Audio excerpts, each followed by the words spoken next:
everyone, and welcome to Darling Stadium. Tonight's contest between the Bethel Bruins and the Phoebus Phantoms. Mike Hauser along with Paul Rowe here on a warm Monday night football here in Peninsula District, live from Darling Stadium. Look at this. From Darling Stadium.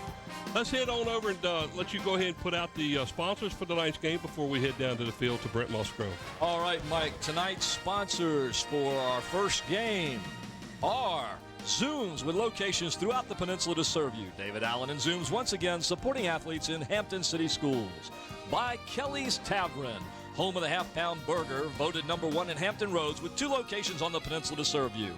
One at 1934 Coliseum Drive in Hampton, and the other in Port Warwick at 1010 Loftus Boulevard. By Eric Thompson, Realtor. Contact Eric at 685-3127 or www.findhrhomes.com.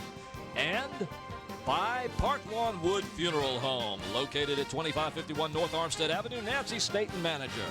And finally, by Tidewater Team Sports, located at 11839B Cannon Boulevard in Oyster Point, Newport News, your one-stop sports headquarters for all your sporting needs. Tidewater Team Sports. Absolutely.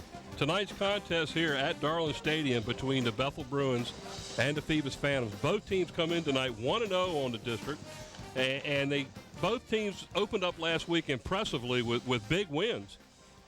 Let's go ahead and send it down to the field to Brent, where he has Coach Bill D of the Phoebus Phantoms for an interview on the sideline. Thanks, guys. I'm here with head coach Bill D of the Phoebus Phantoms.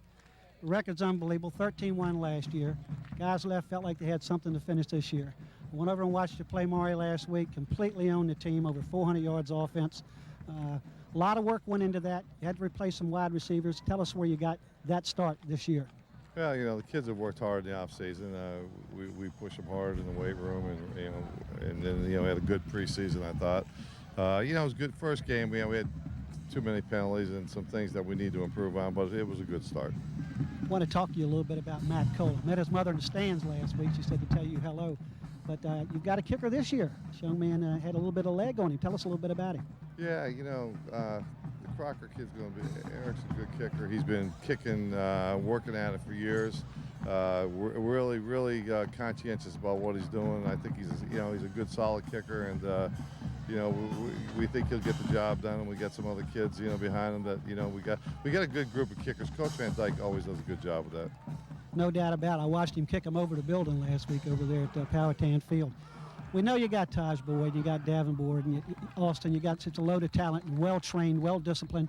Let's talk a little bit about this kid, Markel Wilkins. Wilkins, yeah. Well, Markel, he has a load of talent, very fast, and he played last week. I said, you played last week the way I expected you to play. He's got a good talent, good work ethic, quiet kid, works hard, and had a great game for us.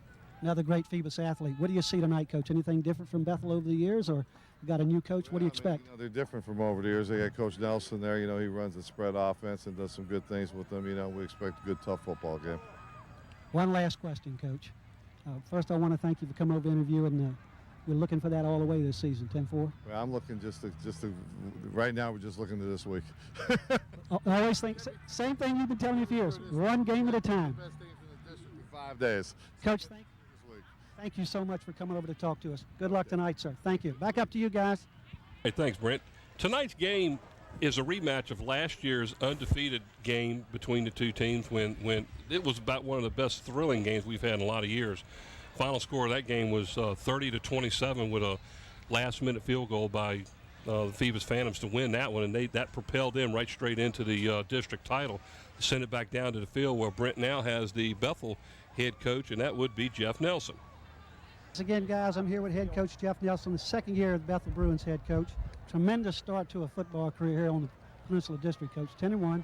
I know you learned some things in those playoffs, but we're back here to a new season. Great game against Granby last week. Got to go over and see it.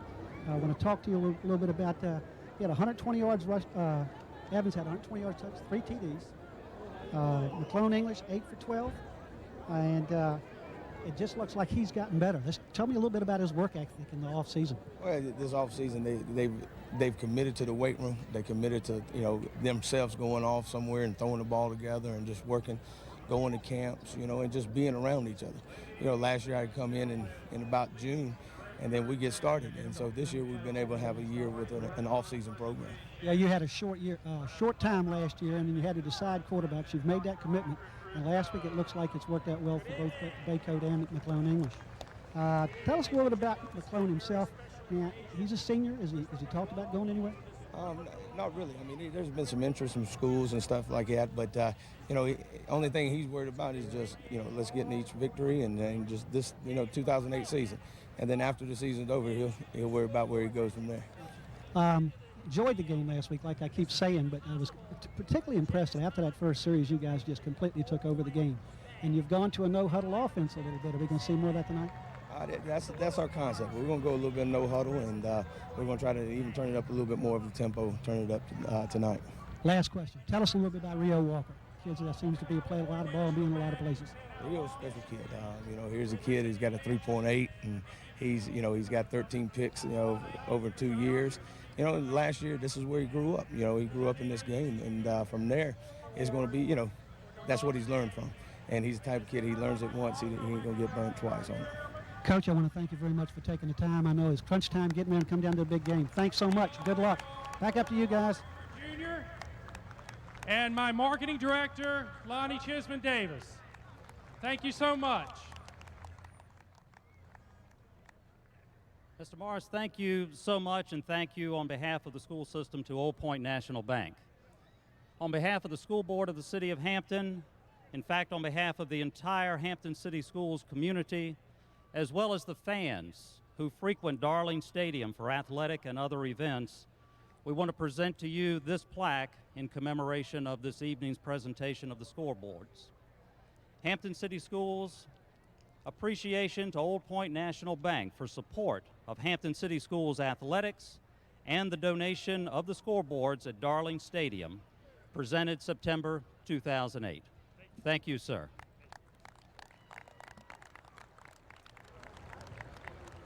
And at this time, I'd like to take a moment to introduce the 4 high school principals for Hampton City Schools. Starting on my left, Mr. John Bailey, principal at Bethel High School.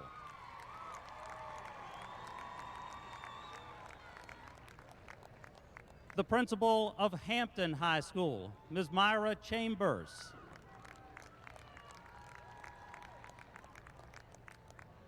Mr. Arnold Baker, principal, Kickotan High School. And the principal of Phoebus High School, Mr. Robert Johnson.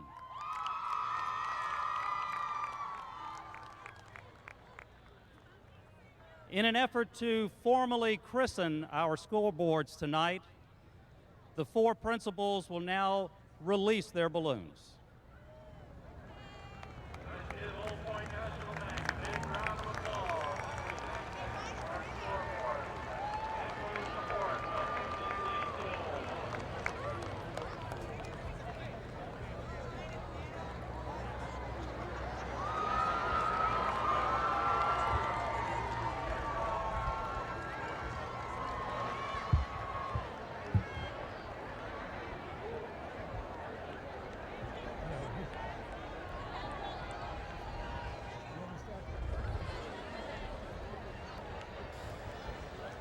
There's a picture of the scoreboard at the west end here at the stadium.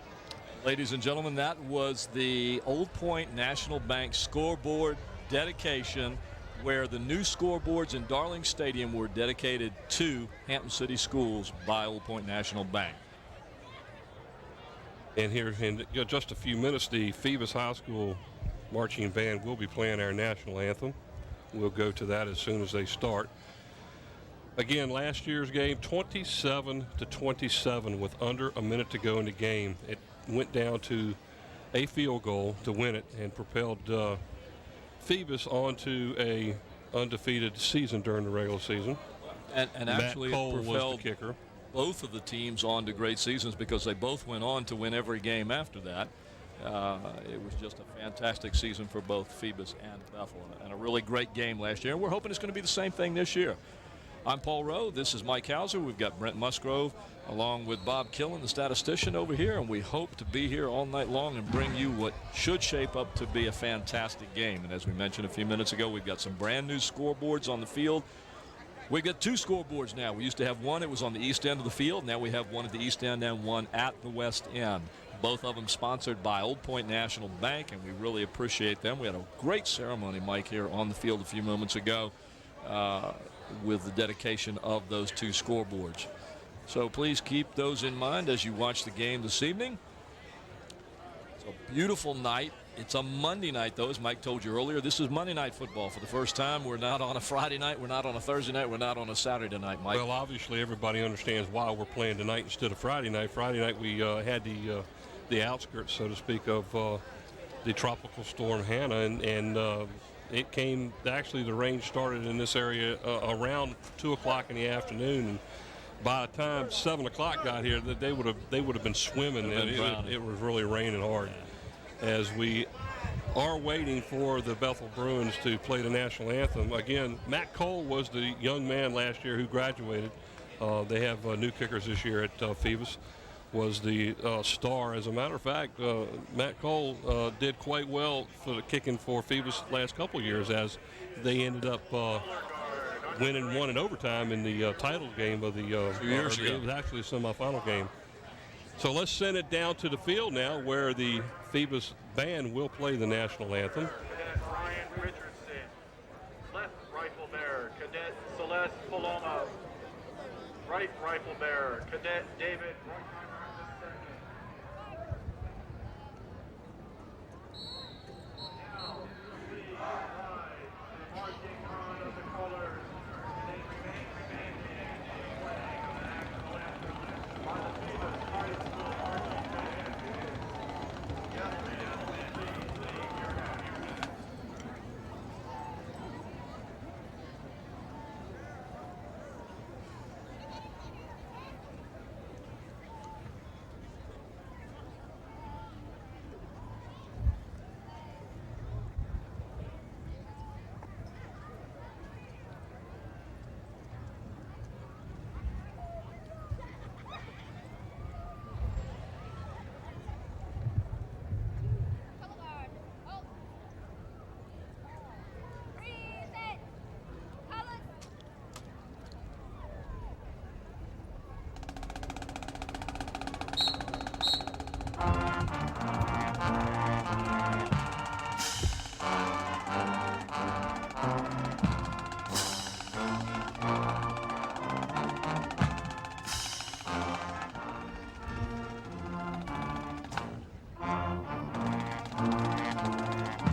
Very nice. Very nice indeed. Shortly we'll have the coin toss at the center of the field. Why don't you go ahead and let everybody know who our crew is for tonight, Paul? Well, our crew would be the people that are on the cameras and the ones that are down in the truck. We have a new one. We have a new camera? We have a new camera operator, as Ron Bateman, I believe, has retired. That is correct. Ron has. Ladies and gentlemen, here's our crew for WHCS Channel 46. On the cameras, Nate Braxton, Susan Bowers, Gene Wheeler, and Steve Fryer. Our graphics and animation, and ladies and gentlemen, just a little side note here, pay attention to the graphics on your screen tonight. Andy Foley, our graphics animation man, has been working on these for weeks and weeks and weeks, and Mike, they're fabulous. Slow motion instant replay, Mike Nowinski. The camera control operator, Sarah Myers. Our production and audio assistant is Renee Camden, and the audio and chief engineer, Don Sherrouse. The big man himself, the one that puts it all together, the director, producer, Scotty Bowers. I'm Paul Rowe, along with Mike Hauser, Brett Musgrove, and Bob Killen on stats. What a night. Talk about the graphics. Look for the graphics to improve between now and our next game. Oh, yes. Oh, yes, Mike. Shall we just do some teasers for a little while? Let's do some teasers because, ladies and gentlemen, we got a big announcement, something that I want to tell you about later on. I'm not going to tell you right now, but we got some big news coming out of WHCS Channel 46. We've got some big news coming out of sports TV here in the city of Hampton for the Hampton City Schools. And we're going to tell you about that in a little while, but we're not going to give you all the information at one time. Well, now that's what I call a teaser. But it's great news. I mean, this is fabulous. You guys are going to love it. People are going to be calling in. It's just going to be fantastic. Let's a little bit more. It's not just going to be for Hampton either, because it's going to be spreading out. That's right. That's as far as we'll go. Yeah. All right. As we get ready to have the referees go to the middle of the field, when Andy wants to put the refs up on the screen there, we'll let you know who our referees for tonight's game will be. There they are. The referee is Bill Dozier. And the umpire is George Adamowski. The lineman is Mick Hartzheim. The line judge is Mike Mann. The side judge is John Deck. And the field judge is Scott Davis. Let me put my glasses on. I wonder if that'll make any No, it won't make any difference. It won't make any difference. There you see the Bethel cheerleaders as this game is getting ready to start. Now, this is going to be an interesting situation. Mr. Braxton has retired, and he's been always known as being the cheerleader cameraman because for years, Bateman. He was always the guy that would be on the sidelines shooting the cheerleaders. And now who is going to be doing that for us? I think it's Gene Wheeler. Yeah, Gene. And there come the Phoebus Phantoms out on the field as they crash through their supporting cheerleader sign. I didn't know what to say there for a minute through that piece of paper. Now we want to let everybody know, and we're going to apologize right now. Oh, yes, please. Right now before we even get started, because please understand that we're going to have to rely on our TV cameras to be able to show some of the numbers, because from up here, a little bit on the hard side. Yeah, and you've got a good shot of it right there, ladies and gentlemen. Those are white numbers on a white jersey. Now, there is a dark outline on the numbers, but as you can probably imagine from up here in the booth at the 50-yard line, about 100 feet up, it's hard for us to see the numbers. And that's with or without glasses. Right. Now, we do have a screen here, and we'll do the best we can, but it's going to be a little tough, so please, please, please bear with us as we try and get these numbers for you. And we got people throwing footballs up here. Now we got people throwing towels up here. Well, it's hot. It's hot. It's hot. It's warm. It's real muggy. Send it down to the field for the coin toss.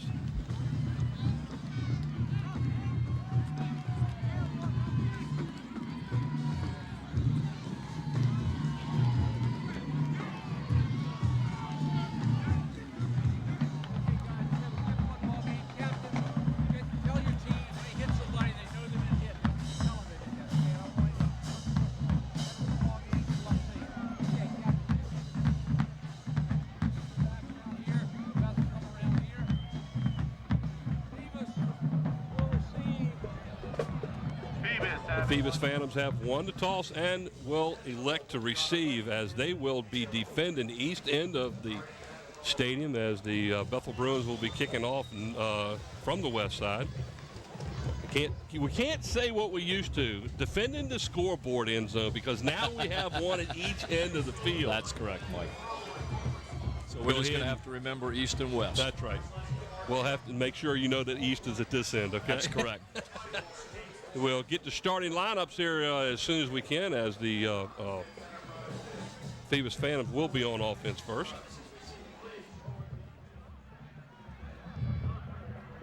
And there's Coach Nelson of the Bethel Bruins as he begins to pace the sidelines in anticipation of what could turn out to be one of the big games of the season as the Bruins take on the Phoebus Phantoms here at WHCS Channel 46. And again, we are coming to you live. And now, ladies and gentlemen, here we have the lineups for this game. The Phoebus Phantoms on offense. Left guard number 62, Dominique Davenport. Left tackle number 51, Charlie Jones. At center, number 52, Vic Gaither. The right tackle number 60, Antoine Christian. And the right guard number 50, Jaquan Hogan. The split end, number 2, Omen Newkirk. The other split end, number 9, Andre Griffin. At tight end, number 7, Daquan Romero. And the flanker, number 5, Markel Wilkins. The quarterback, number 10, Taj Boyd. And the tailback, number 22, Sean Alston. Those are the two guys to watch. Taj Boyd, Sean Alston. But don't forget about that offensive line, Mike, as they go up against this tough Bruin defense. Kenny Stillman for the Bruins kicking off now. And back deep for the Phantoms at the 10-yard line is number 38, and that is Colby Goodwin. And he takes the ball outside the 25 near the 26-yard line, where the Phoebus Phantoms will take over 1st and 10. And here is the Bethel defense. Defensive end number 45, Malik Wilson. The other defensive end, number 49, James Gale. The defensive tackles, number 54, Joe Singleton, and number 77, J.J. Johnson. The outside linebackers, number 27, Deshaun Thomas, and number 5, Marcus Krause. The inside linebackers, number 4, Travis Parker, number 38, Davon Hodges. In the secondary, the cornerbacks, number 24, Riho Walker, and number 6, Isaiah Gibson, and the safety, number 20, Marcus Haskett. Taj Boyd sets up behind center, gives the lead back up the middle. Looks like he's going to gain about 2 yards on the play. And to be honest with you, I'm sitting here with field glasses trying to see who it is, and I could not tell who the runner was. Ladies and gentlemen, you're going to see Davenport, number 62. You're going to see two different styles of running here, and I believe that was Davenport, number 62.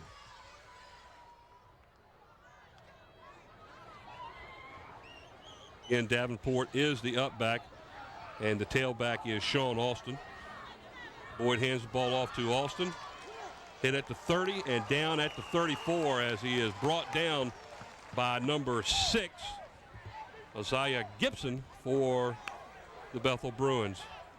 Mike, the addition of Davenport in the backfield as we watch the replay here as Alston follows Davenport through the hole off the left side is something new this year. Davenport, a 6'1" senior, 270 pounds. They decided to put him in the backfield, get a little bit more of a bruising runner in the backfield. They call this the elephant. They've got two big backs there. Alston, as you know, number 22, 6 foot, 210 pounds.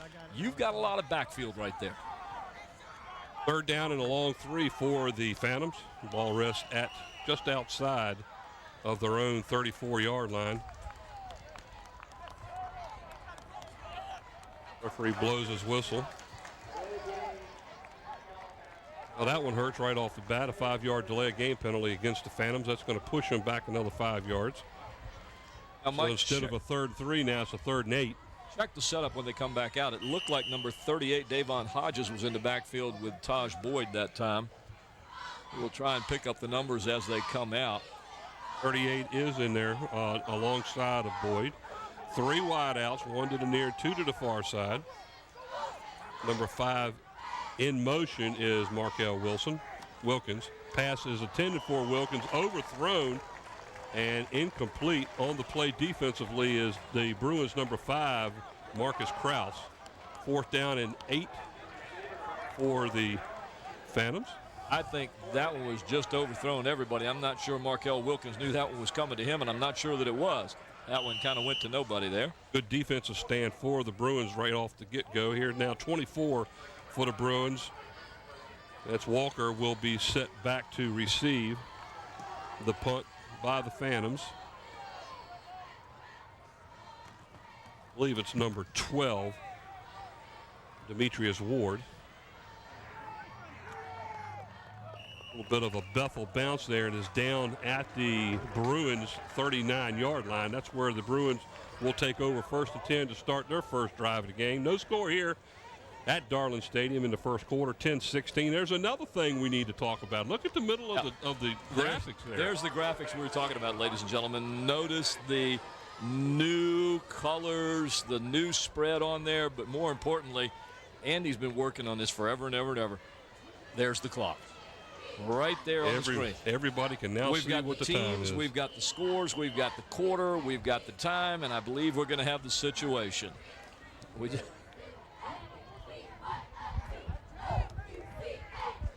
McGlone English out here to number, is it 18?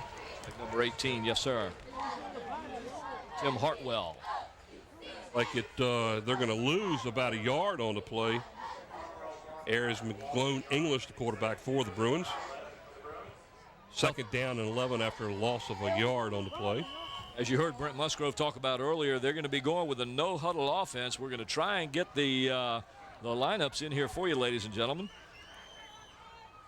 Hand off to the Bruins, number 14, Jontel Evans. Not a lot there. If anything, he gets back to the line of scrimmage at the best. Left guard number 50, Roderick Mason. Left tackle number 56, Derek Spivey. The center number 52, Jordan Bowen. The right tackle number 59, Reginald Woodhouse. The right guard number 51, Cameron Shern. The wide receivers, number 7, Maurice Henry, and number 12, Terry Clark. The slots, number 18, Tim Hartwell, and number 33, Franklin Spruill. In the backfield, the quarterback number 2, Aris McGlone English, and the tailback number 14, Jontel Evans. Did we make it? Made it. McGlone English is being. Oh, how did he get out of that? He might gain about 2, and he'll get back up to the original line of scrimmage, and that's it. That's going to bring up a 4th down and about 11 after they mark it. It looks like they're going to, well, I thought he got better balanced than that. And here's your Phoebus defense. The defensive ends, number 7, Daquan Romero, and number 11, Demetrius Ward. The tackles, number 51, Charlie Jones, and number 62, Dominique Davenport. Outside linebacker, number 25, Chaz Robinson. The inside backers, number 32, Caleb Taylor, number 35, Levante Battle.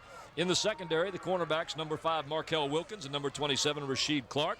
The defensive back, number 12, Paul Morant, and the safety, number 38, Colby Goodwin. Zach Brickner on the punt for the Bruins. Gets a Bethel bounce at the 40, down inside the 35 to about the 34. And the Phoebus Phantoms will take over their second possession of the night, 1st and 10, at their own 34. Earlier, I was getting ready to tell you, Mike, we're going to be watching 2 different styles of running here. Of course, the showbacks tonight are Sean Alston for Phoebus and Jontel Evans for Bethel. Now, watch this play. This is a replay of the last one. Look at the defense. 1, 2, 3, 1, 2. Look where he gets the ball, too. He was hit at the 39-yard line, but they ended up marking him way back there. 2.5 yards back further than he actually came up to. The 1st and 10 for the Phantoms at their own 34-yard line. Handoff up the middle to Sean Alston. Nothing there as he's lucky to get back to the line of scrimmage. Good defense on the play by the Bruins. Number 38 on that play, and that is Devon Hodges. Did you see the little misdirection there, Mike? You're going to see some of that from Phoebus this year. Backfield working. Now, again, the different style. Sean Alston, as we watch this replay on the misdirection there, see 1, 2, 3, boom. Sean Alston is a big back. He's a bruising back. He follows his blockers, and when you've got guys like Phoebus has on the offensive line, Davenport, Jones, Gaither, Christian Hogan, you follow those, and he does. He follows them and then finds the crease, and boom. Pitches to Alston outside. He gets a couple of yards, breaks free for about 5. We'll see where they end up marking the play as he's forced out of bounds, what looks to be about near the 40, and that'll be about 4 yards shy of the 1st down. That'll bring up a 3rd down and 4 for the Phantoms. Dead ball, personal foul against the defense, 15 yards from the end of the run, 1st down. That one's going to hurt. Yes, it is. 15 yards against the Bruins. That's going to put the ball all the way down inside of Bethel territory, down to their own 45-yard line.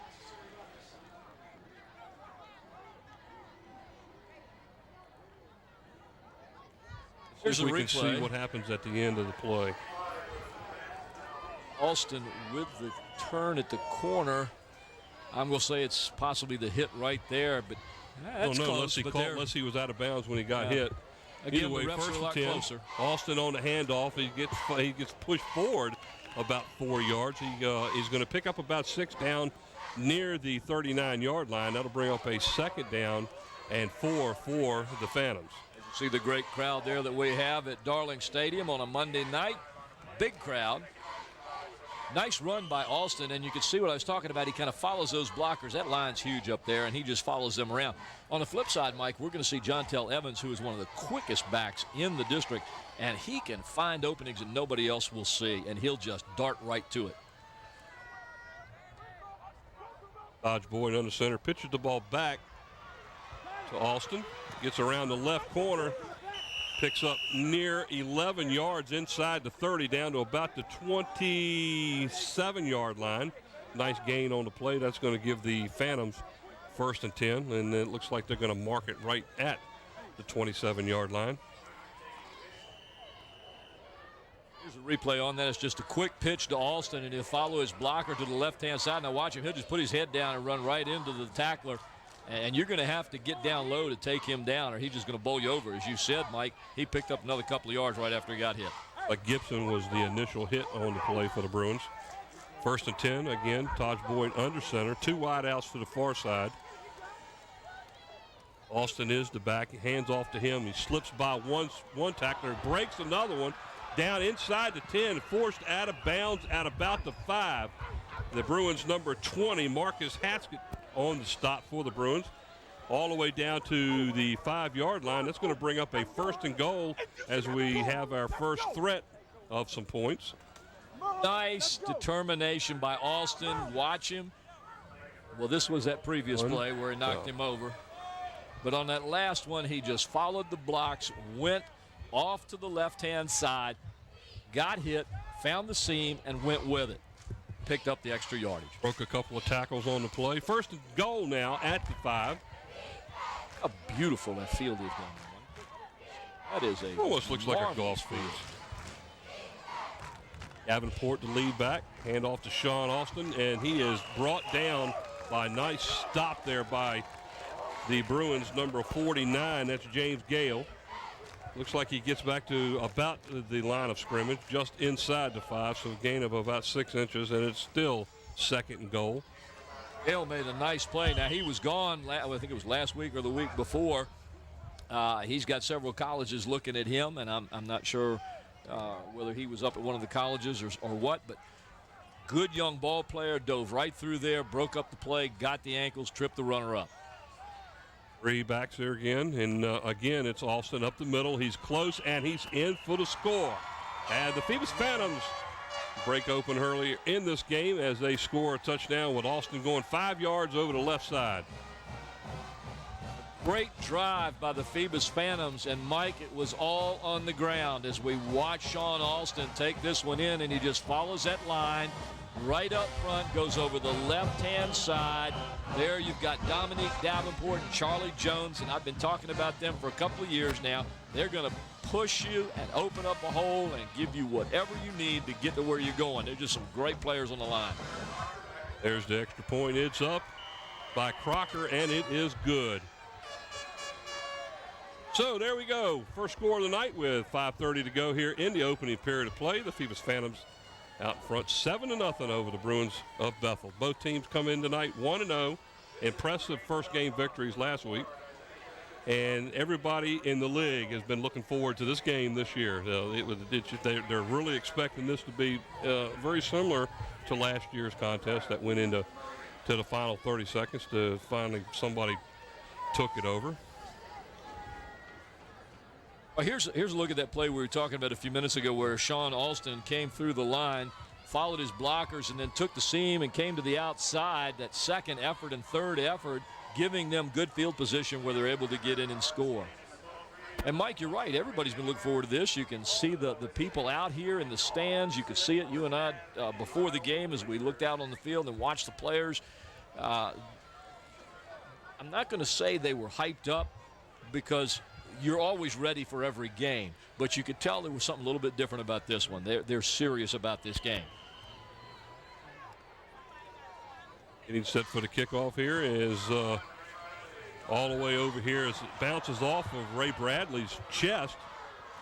Able to get the ball back again and is brought down at his own 30-yard line. So the Bethel Bruins will start at their own 30 here, trailing early 7-0. Not sure what happened there, Mike. That ball just kind of Well, hit him right in the chest as we see it here. Drive, just hit him right in the chest and bounced right off. He was very lucky to get the ball back. Yes, he was. McGlone English is the quarterback, as Jontel Evans is the running back. They set with 3 wideouts, 1 to the near side, 2 to the far side. All the way to the far side is number 3. That's Teddy Baycoat.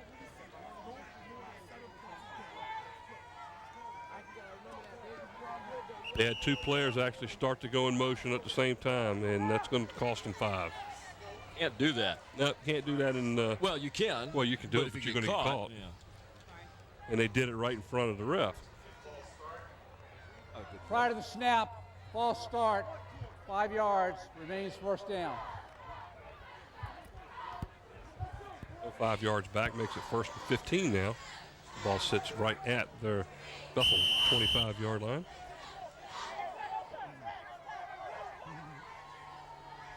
Lone English, the quarterback, hands the ball off to Jontel Evans. He gets back to the line of scrimmage. Good hit, good and hit. Come up, come up, come up. Come up easy, 7-9. Got to get the referee to cut his mic off. Looks like he's going to gain about a yard on the play. I don't know. I believe. Okay. Gain of about a half a yard on the play. 2nd down, and we'll call it 14. This time, McGlone English keeps the ball and is able to put the ball back down on the field about the same place it was originally. Again, no gain. So far, the Phoebus Phantoms defense is really putting it to them. They're not gaining any yards on these plays. They're not moving anywhere, Mike, as we watch this replay. A couple of misdirection sets there, and McGlone English ends up with it, and he didn't fool anybody on the Phoebus defense. They just corralled him right there. 3rd down and long. Call it 3rd and 15. McGlone English back to pass for the first time. He's flushed out of the pocket. Now he's on his own as he gets the ball out to about the 35-yard line. Gain of about 10 on the play, and it looks like, I believe it's number 27 for the Phantoms on the stop. That would be Rashid Clark. Gain of 10 on the play, but about 6 yards shy of the first down. Watch this replay. McGlone English back to pass in the pocket, gets flushed out real quick, comes right through and heads to the sideline, and he's hit right there, as you can see, and wrestled to the ground. Nice punt, a little wobbly. Fair catch taken by the Phantoms, number 38. That would be Colby Goodwin, as he takes the fair catch at the 37-yard line. So the Phantoms defense does their job, and now it's up to the offense to try to get the ball down the field. Already leading this game 7-0 over the Bruins. You're watching WHCS Channel 46 Sports. This is Monday, September the 8th, 2008, 9/8/08. A Monday night game as we were postponed from Friday due to the tropical storm. You're watching Phoebus High and Bethel High. 3:35 left in the first quarter, 7-0 Phoebus. Dodge Boyd hands the ball off to Sean Austin again up the middle to about the 40, and that's about where he gets stopped at. He's going to gain about 3 on the play.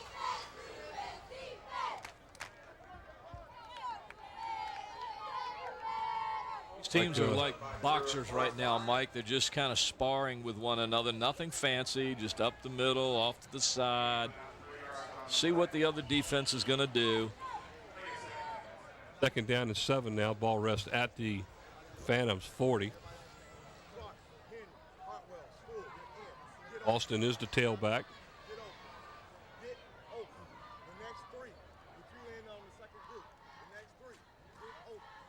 Oh, almost had him in the backfield. He slips that tackle, and he's going to pick up about 7 as Taj Boyd gets the ball outside the 47, near the 48, and that should be good enough for a first down.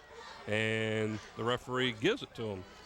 Nice run by Taj Boyd as he escaped a couple of tackles there. And let's take a peek at it. Now he picks up the first down here, Mike, but these misdirection plays they've run so far seem to be slowing things up just a wee bit, in my humble opinion. Well, it took 4 Bethel players to finally get him down. He slipped 3 of them. And that's what made the play, the fact that he was able to slip those tacklers. The first and 10 at the 48-yard line is Boyd under center. Again, 2 wide outs to the near side. In the eye, there's Austin again. Hit in the backfield. It looks like the Bruins number 54 on the initial stop. That's Joe Singleton. Going to pick up maybe 2 on the play. That'll bring up 2nd down and 8 now for the Phantoms. There's some more of our crowd this afternoon.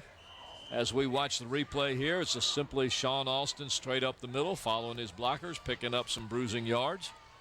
He gets it the tough way, the old-fashioned way. He earns it. Straight up the middle.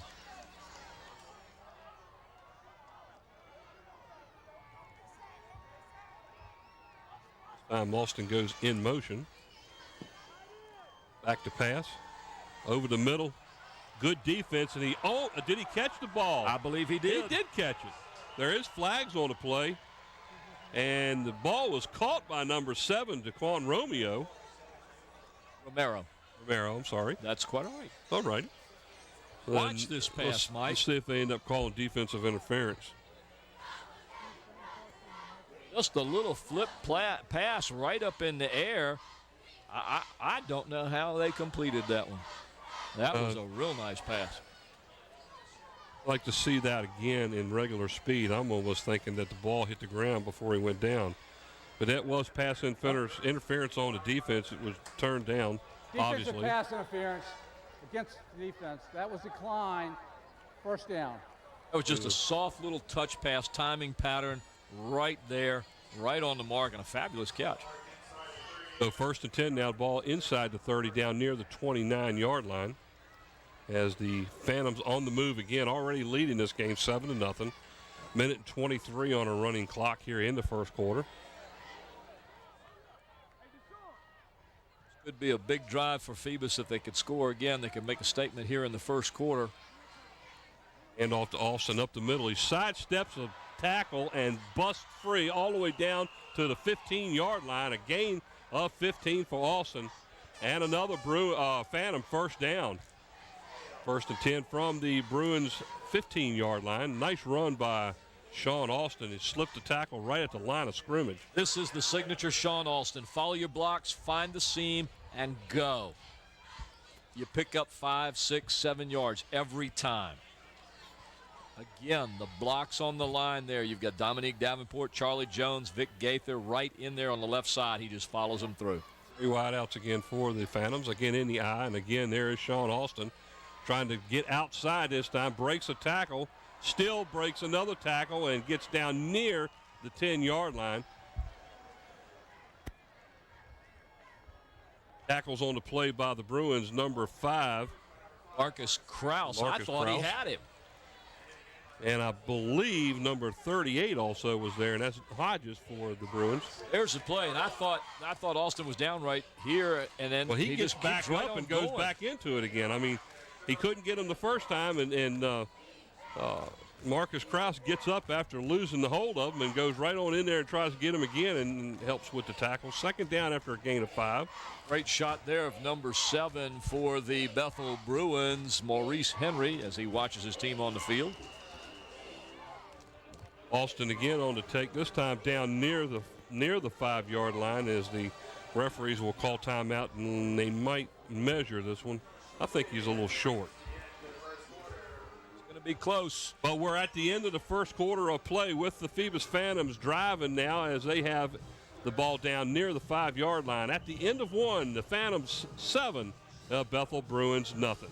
You're watching WHCS Channel 46 Sports. We're here at Darling Stadium Monday, September the 8th, 2008. Monday Night Football live from Darling Stadium. Live with our good friend Brent Musgrove and our statistician Bob Killen. I'm Paul Rowe along with Mike Hauser. And if you think this is good, ladies and gentlemen, wait till you see what we've got coming up next month. Now, Mike, this is a game that we're doing tonight. We don't have another live football game until next month. And I believe October the 10th. October the 10th. And when we come on the air October the 10th, you're going to see a whole new look. And no, I'm not saying Mike and I are going to shave our beards off. But No, we might not even be here. You're going to see a whole new look. And we'll get to that more and more. Ladies and gentlemen, they're down on the field changing sides, and while they're doing that, you'll see some of the players, and also around the field, you'll see some new signs as we have sponsors at Darling Stadium, such as Tidewater Team Sports, Downtown Hampton, looks like Consolidated Bank Trust, McDonald's, and Scotty's telling me there's our first baby shot of the season, and what a cute one that is. Look at her.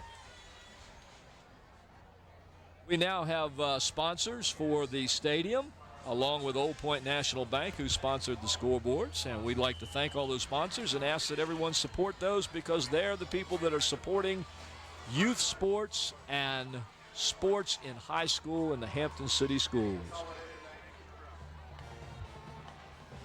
There's the elephant there, number 62. That's the elephant set up, and that's Dominique Davenport. As he gets the ball down inside the 5 to about the 2-yard line. And that's going to be a first down for the Phantoms, as he was a little bit short on that last play. So a first and goal as Davenport gets the ball. He kind of bowls his way down to about the 2-yard line. First and goal for the Phantoms. Here we are, starting of the second period of play, already up 7-0. Dodge Boyd again under center. Hands the ball off to the first back through, and I believe he's in to score, and he is. I know, ladies and gentlemen, you're looking at the screen right now, and you saw the ball squirt out, but trust me, he was over the goal line for plenty of time, and that is a touchdown. You'll see the replay here. It's Davenport. He's over, and now the ball comes out. So once you break the plane, that's the score. And the Phoebus Phantoms score again. The score should be 13, Bethel 0. And we'll change that in just a moment. In to kick the extra point is Eric Crocker. He was good with his first one, and his second attempt for an extra point, as there's flags being thrown. So we're going to wait a second. Let's wait more than a second and see what they say. I'm sure he's going to tell us what it is. Somebody on the line obviously moved, so they're going to have to move it back about 5 yards. He'll try that extra point a little bit further back, but from what I understand, this young man's got a foot that can handle it. Snap, false start against the offense. 5-yard penalty. Well, Eric Crocker, instead of a standard extra point, will be kicking one now from 25 yards out, as the ball will be set down at the 15. Well, then come cover it. Somebody needs to shut off their microphone out there. Folks, that's one of the problems you have sometimes when you've got live mic on the refs. They forget, just like everybody else. Blocked. It is blocked. And it looks like it is blocked by number 5, Marcus Krause. Nice play. Well, that 5-yard drop back made a difference on the penalty, Mike. Bethel Bruins get in and block that extra point. As we watch the replay, you can see him coming from the right side of the screen right there. Boom. Nice block. Looked like number 5 got in there to get that one. So with 11:31 to go here into second period of play, the Phantoms have stretched their lead now 13-0 over the Bethel Bruins. Boy, is it warm up here. Just thinking the same thing. No wind up here, guys. And we have the windows open if any wind wants to come through. Please do, right? More than happy to have not you like come the guys through. down a truck that have heat and air conditioning. There are the Smiths, Mr. Ray Smith and his fine son, Justin Smith. Ray Smith, the AD at Bethel High School. Justin, now a teacher at Bethel. He was over at Jones with me in the social studies department. He's now teaching history over at Bethel, where his dad is. Very nice young gentleman. Well, Justin's young anyway. Ray's a little older. Crocker kicks off short to the 25-yard line and is taken by one of the up players, Ray Bradley, and he gets the ball outside of the Bruin 40-yard line. So Bethel will have good field position, trailing 13-0 here, as they will take over first and 10 from their own 41-yard line.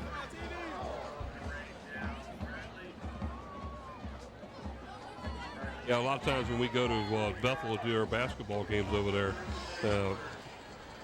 Ray does an outstanding job getting us set up for that. Oh, yeah. Well, he's just a super nice person. I've known him. Anything you want, anything to help sports or any of the kids. Malone English hands the ball off to number 14, and that is Jontel Evans. But whistles are flying tonight, folks, as the referee stopped this one. Ball start against the offense. It looks like somebody started a bit early. That's going to cost them 5 yards. Make it first down and 15. It seems like a 5-yard penalty on each drive to start is putting them in the hole each time. Here we go, first and 15 now with the ball sits at the 36-yard line. There you have the cheerleaders for Bethel High School trying to get the Bethel Bruins cheered and moving down the field. There's a flag. McGlone English pass is incomplete, and it looked like it was intended for number 33, Franklin Spruill. A little bit off target, but there's a flag down again. Like we got an illegal shift against the Bruins, and right now Bethel's offense is not hitting on too many cylinders. Well, you see McGlone English going back here, and he's getting pressured right there by Phoebus's number 25, Chaz Robinson. He came in almost untouched, and McGlone English is going to need more time if he's going to hit the receivers. Yeah, it looks like Phoebus may decline the penalty and accept the play. Let's see. Illegal shift. That penalty's declined. Second down. They take the penalty, make it second down and 15, or they decline the penalty, I'm sorry.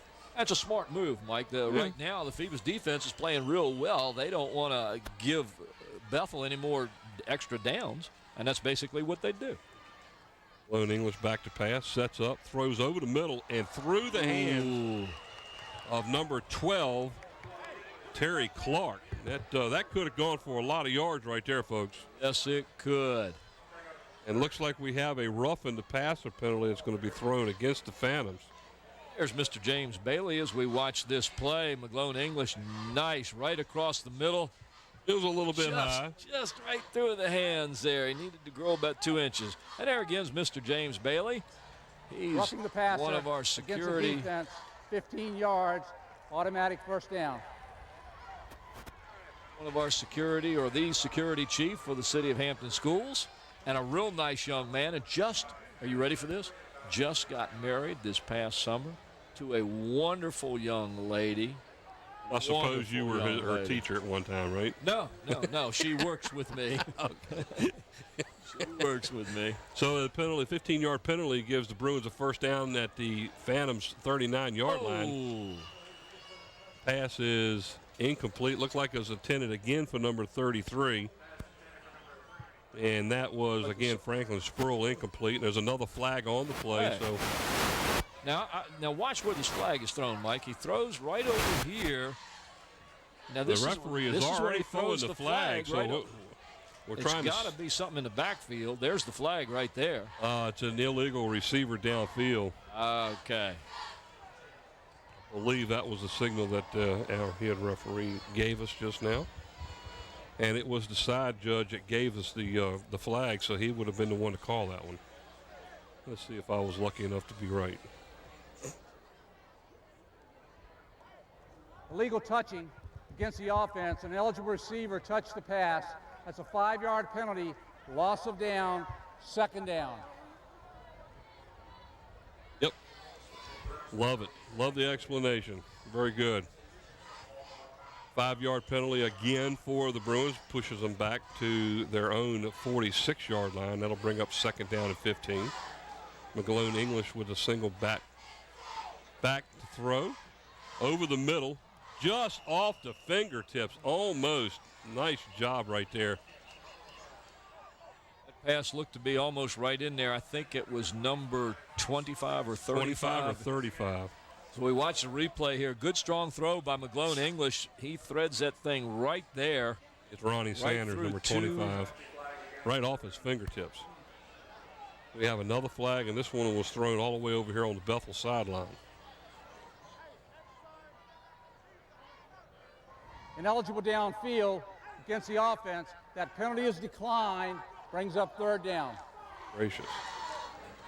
They must be setting up in some manner as to get somebody in the wrong position, Mike. Well, an ineligible man downfield would have to be somebody on the line. Yes. And that was a quick pass. Third down and 15.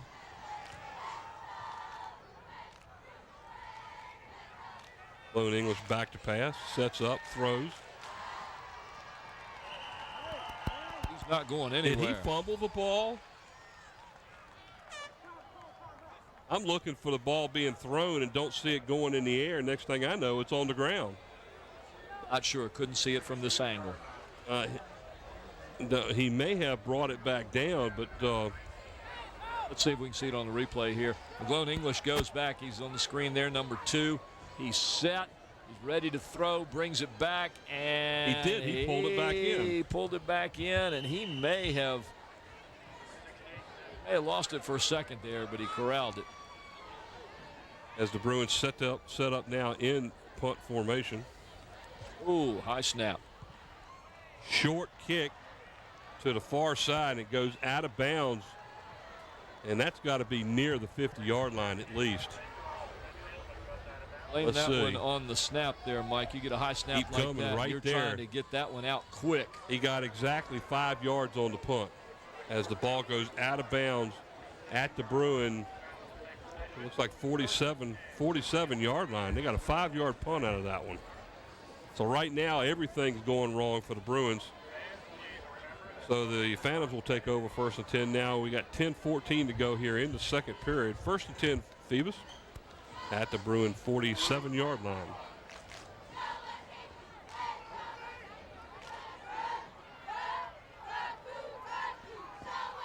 Davenport is, no, that's not Davenport.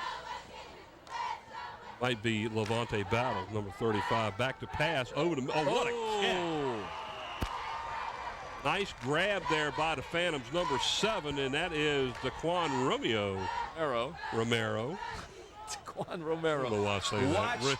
Watch the grab on this, ladies and gentlemen. That's a Fingertip. catch. Great That's catch. what you call hands. That's hands. Close to a first down. It looks like they're going to mark it. I think they've got it on that. Romero. Well, I think it was me last year that called him Romeo one time. But it's Romero. Romero. At least that's the way it's spelled. R-O-M-E-R-O. Romero. This one's going to be close. I think they've got it. Yeah. I think it was about halfway through the ball. 1st and 10. Nice eyes. You put your glasses on, but that's what they're there for. They're not supposed to sit on the counter. I have to use the glasses in order to read the paper. 1st and 10 for the Phantoms. Ball sits at the 37-yard line of Bethel. 9:58 on a running clock here in the second quarter. Already out in front, 13-0. Sean Austin is the tailback. Taj Boyd hands the ball to Austin. He's down near the 35 and try to get a little bit more than that. He's still up. He never went down. He was stopped by the Bruin line, but he was able to pick up 2 yards to the 35-yard line and pretty much was stood straight up on that one. That looks like McGlone English we just saw there. And Mike, 6 players on defense. 6 players were on Alston that time. 2nd down and 8 now for the Phantoms after a no-gain play there by Alston, or a pickup of 2. Once again, you're watching WHCS Channel 46 Sports. We're coming to you live from Darling Stadium, Monday, September the 8th. Yeah, if anybody has friends around the country or around the world that has internet, we also are being shown live on the internet as we are being simulcast. And there goes Taj Boyd with his first carry up the middle, and he's going to pick up a first down near the 25-yard line. Let's see where they end up marking it. Looks like they're going to pull it back to about the 26, but that's still good enough for the first down. Watch this nice fake on the pitch here, right there. He freezes the 2 defenders and just splits the hole and goes. 1st and 10 from the 26 now as the Phantoms are moving the ball at ease right now. Yes, Mike, the Bethel defense is going to have to find some way to stop the Phoebus running game. Right now the defensive line on the runs up the middle seem to be doing quite well. It's when they go to the outside, it seems like they're gaining a lot of open yards that time. Sean Austin again up the middle for about 1.5 yards. He'll be shy of the 23-yard line. Austin riding up right over the center. Vic Gaither right there, a little off to the right-hand side where Antonio Christian gave a good block. Him 2 yards on the carry and make it 2nd down at 8 now. As looks like the Phantoms might be calling timeout here, and that is what they are doing. So timeout here in the 2nd quarter. 8:03 to go on a steamy evening here at Darland Stadium. Phantoms 13 and the Bethel Bruins nothing. Woo! Hot. Smoking. Hot. Smoking. Speaking of hot, We're going to be out in hot. October. We're going to be hot. Let's give them a little bit more. Oh, ladies and gentlemen, you see those people out there? They're going to be just lining up to be in front of their TV sets come October because they're wanting to see the new sports channel that's coming out. Oh, did I say something? Sports Did channel? I say sports channel? A sports channel, ladies and gentlemen, coming up soon. More information on a new and improved sports channel right here out of the City Hampton Mike Sports channel. Every day, all the sports that we can give you. Well, that's going to hold true of the statement that you've made for the last couple of years, you know. Finally. All the sports that we can handle, right? Well, look out because it's coming. You've been talking about it. Now it's coming true. Here we go. 2nd down and 8 as the Phantoms have the ball at the Bruin 23-yard line. Boyd back to pass. Over the middle, completed. And is it number 5? Looks like Markel Wilkins as he gets the ball down inside the 15-yard line to about the 14. That's going to be good for another Phantom first down. Nice quick pass by Taj Boyd right into the arms of Markel Wilkins. And Mike, I was talking we can see the numbers Brent. there. Oh, yeah. I was talking to Brent this past week, and he watched the game last week when Phoebus played, and he said to keep your eyes on Markel Wilkins because he can be a game changer. He's had a couple of pass completions tonight and doing really well. That's the policeman that goes to my school. Oh, cool. Well, he doesn't go there as a student. He's the officer. I was going to say, I hope you look at that look at that hole. Oh, you and I could have run goodness. through that. Well, maybe not you and I, but I mean, from where we were sitting, it was about as perfect a hole as you could get. And Sean Austin goes all the way in, 14 yards for his 2nd touchdown of the night. Block by looked like number 25 for the Phantoms, Rasheed Clark. He was in the backfield for some reason. He just had a great block on the outside backer, opening up that hole. After a 14-yard run and a score as the Phantoms extend their lead now 19-0, as it looks like they're going to go for 2 points here. If you're going to use a fan up here, at least make it so everybody gets a little bit of it. Taj Boyd under center. Wilkins in motion, back to pass, wide open over the middle. Nice ball was tipped away at the last minute by number 6 for the Bruins, and that's Isaiah Gibson. So great play. So the extra point is no good. And I do have to say, Mike, Isaiah Gibson was one of the students at Jones with me, and I know the young man, so I got to give him his props here. It was a good play, Isaiah. You did real well there, buddy. Watch this as that play. Mike said it. He's wide open right there, and Isaiah Gibson recovers and makes a fantastic stab to get his hand up on the ball and knock it away. Well, it was kind of funny. If you look at the replay again, they had a wide receiver going out to the left and he was wide open too. That's where I thought he was going to go to. So 7:26 to go here in the first half. The Bruins extend their lead now over Bethel 19-0. And you know, in all honesty, right now, this is not turning out to be the game we thought it was going to be. Not at this point, no, as we have some of the fans up there waving to us live on WHCS. Monday night, September the 8th. LSC. That's it. That's it. Let's see. That's it. LSC. 7:26 to go as the Phantoms kick off. A little short pooch kick here. And I guess he called He a fair did. catch. Number He did. 33 for the Bruins, and that's Franklin Sproul. Calls for a fair catch, and that was one he probably could have had a lot of yards running on. Well, it appeared to my untrained eye that he had a little bit of momentum going there, and I thought, well, they're going to put themselves in good field position here. But as soon as he got near the ball, he put his hand up for a fair catch, and that was that, as they say. So the Bruins will take over 1st and 10 at their own 34-yard line as they come to the line of scrimmage again. A little bit of no huddle. Sloan English is the quarterback, and again in the backfield alongside him, Jontel Evans really has not been a factor so far tonight, as the Phantoms defense has really been able to put the clamps on Mr. Evans. I'm curious to know how many touches that Jontel has had, but it doesn't seem like many. Tried to get him to draw offside, and there goes Evans again. He slips away, picks up a couple of yards as he kind of stutter steps one way and then back the other. He's going to pick up 5 yards, and I believe that's probably his biggest gainage of the night. But that's what Jontel Evans has to do, and that's his game. Watch it, folks. He finds his own holes. He'll Goes to the right, goes to the look left. how quick he is. You're not going to find another back as quick as that young man in the Peninsula District, in my humble opinion. All props to Tron Martinez. He's good. But oh, man, my goodness. Again, he gets to take, and Mr. Evans goes nowhere. He's brought down. Actually loses about a half a yard on the play. And we're going to have that's to find going to out bring up who's 3rd and long. We got to find out who's getting in there, Mike. Is it Demetrius Wack? It's hard to tell the Phoebus numbers, but it looks like Charlie Jones and Dominique Davenport, 51 and 62, the defensive tackles, are getting in there very quickly, and the ends are just shutting everything down. 3rd down and about 6 now for the Bruins. There you see Charlie Jones, number 51.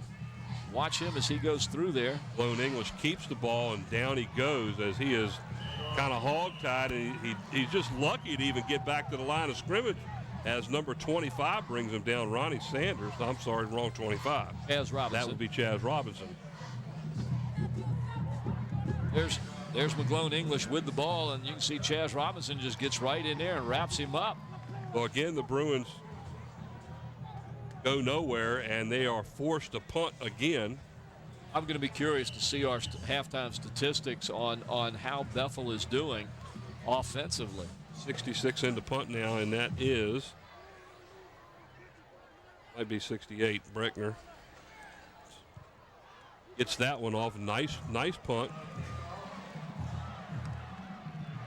Number 5, Markel Wilkins, picks the ball up and downs it at the 14-yard line, and he's lucky to keep the ball on that play.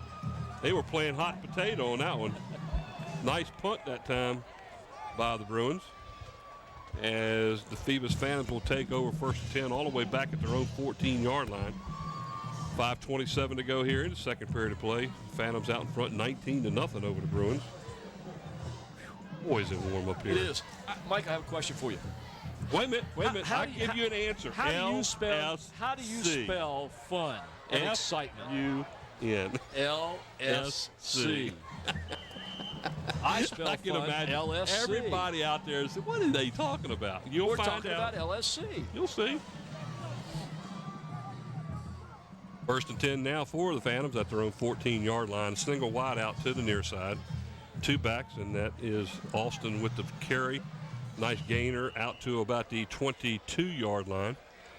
Give them about 7 on the play. That should bring up about,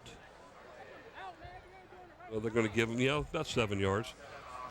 Gain of, make that 2nd down and 3 now.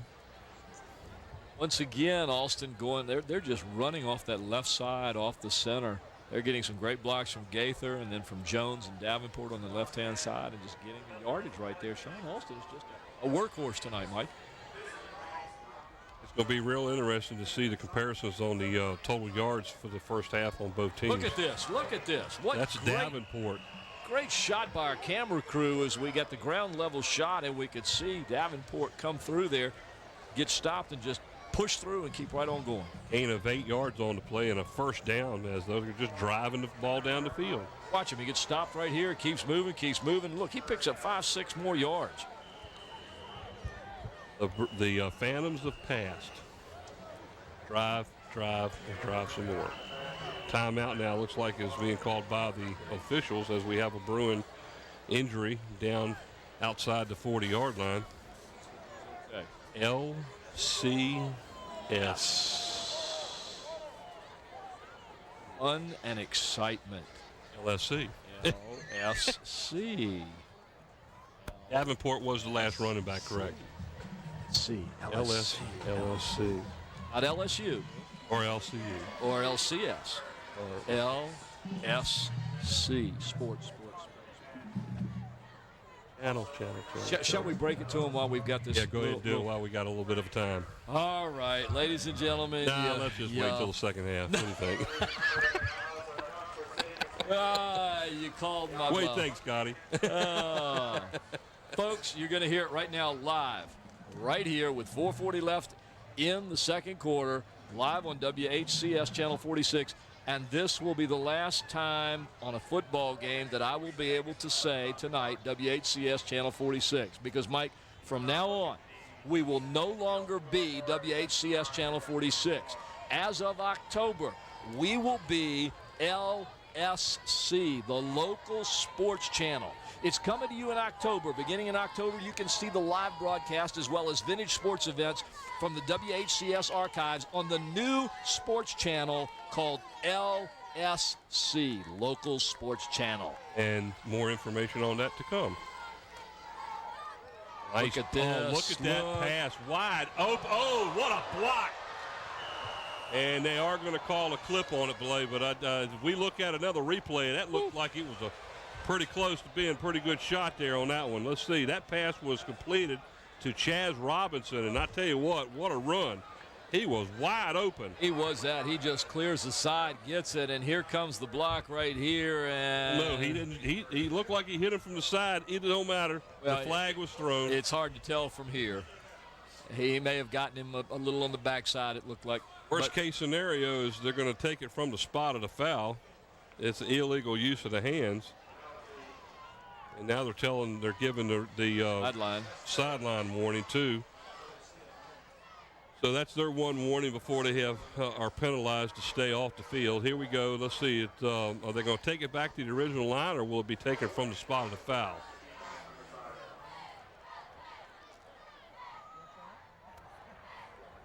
During the run, they block in the back against the offense. That's a 10-yard penalty from the spot of the foul. Okay. Means first Still down. should be a first down, and Phoebus is backing up. They need to come on back up. Sideline warning against Bethel. So that's still good for a first down, as the Phantoms will have first and goal outside of their own 40-yard line. If we can take another quick look at that one, I believe it was that one probably could have gone either way. But we couldn't get a real good view of it. Well, no, we couldn't see from where our camera was. We were following the ball, and that one happened a little up from that, and it looked like he might have been just a tad bit on the backside of him there as he comes around. Maybe you can catch a little bit of it here on the right-hand side, but what we're going to get is the aftermath. You can see if he's hitting it right there, that is a clean block. Because look where the defensive player is. He's facing the guy that makes the block. I'd almost have to agree with you on that.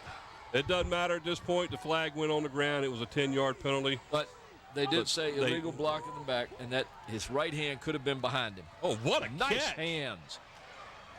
Looked like that pass was completed to Romero. Very good. Very good. Yeah, it's number 7, Romero. Well, but Taj Boyd threaded the needle on that one, that's for sure. He did, but again, watch the hands, ladies and gentlemen. Watch the hands. These Phoebus receivers, it's almost like they've got glue on their hands. Defensively, number 6 on the play, Isaiah Gibson, was on the play. Isaiah's been all over the place. It was a good defense, but the ball hit the receiver right in the hands. Taj Boyd back and he hands the ball off to Alston. Breaks a tackle or two. He's breaking 3 more tackles before he's finally brought down all the way down inside of the 40-yard line.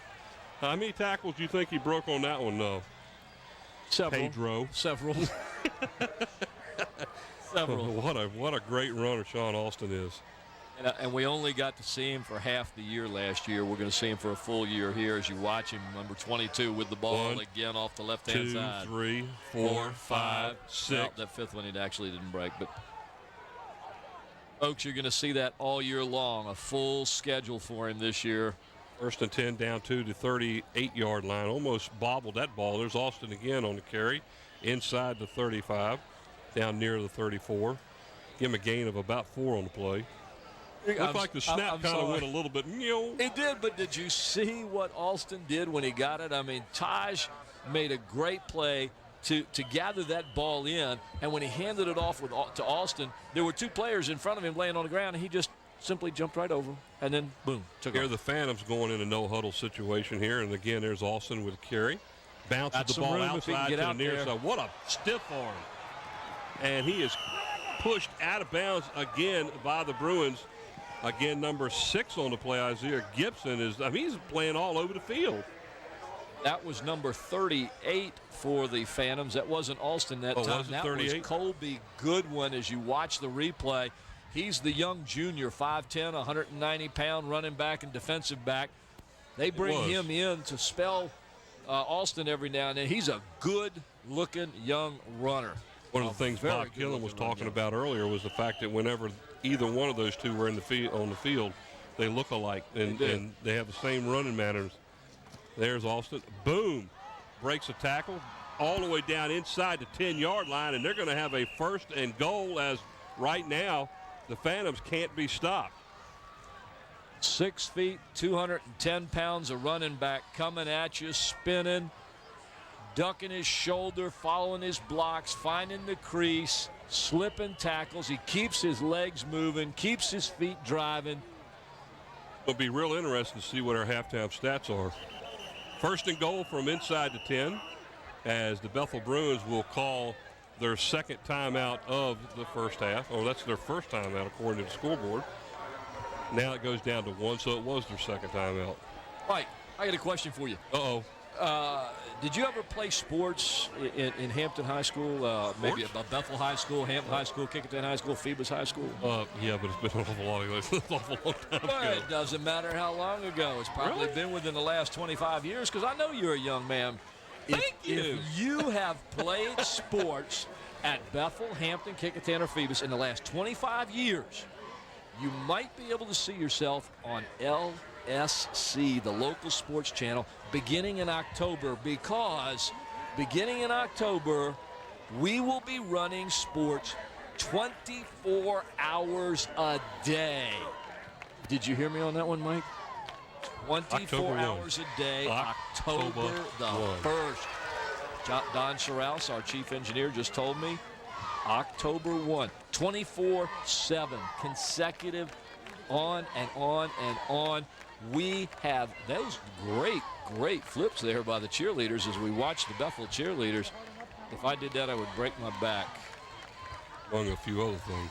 Well, we're going to be showing sports, and I'm assuming that's going to be baseball, it's going to be football, it's going to be basketball, it's going to be softball, it's going to be whatever we have in our archives over the last 25 years, plus vintage sports specials that we will put on the air, because we are going to be the local sports channel. Well, you know, it's amazing. That was Alston again on the carry as he gets down to inside the 27-yard line. That's going to bring up a 2nd and goal. One of the things that they were talking about, vintage sports. They've been cataloging sports events now for the last couple of years, I believe. And you're going to see stuff on this that a lot of the older fellas like us we're used to seeing way back when we were kids. And I'm sure a lot of those are going to be black and white. And look at that run and look at the hit. Ooh. Hodge Boyd gets helicoptered, so to speak, as he gets down inside the 5 down near the 1-yard line. And now, this is my own personal thought here. I hope he doesn't do this too many more times, because he's putting himself in danger right here. Right into 3 players.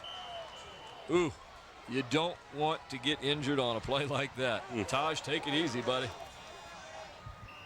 Woo! 3rd down and goal, as it looks like the Bethel Bruins will call their last timeout of the first half with 1:31 to go.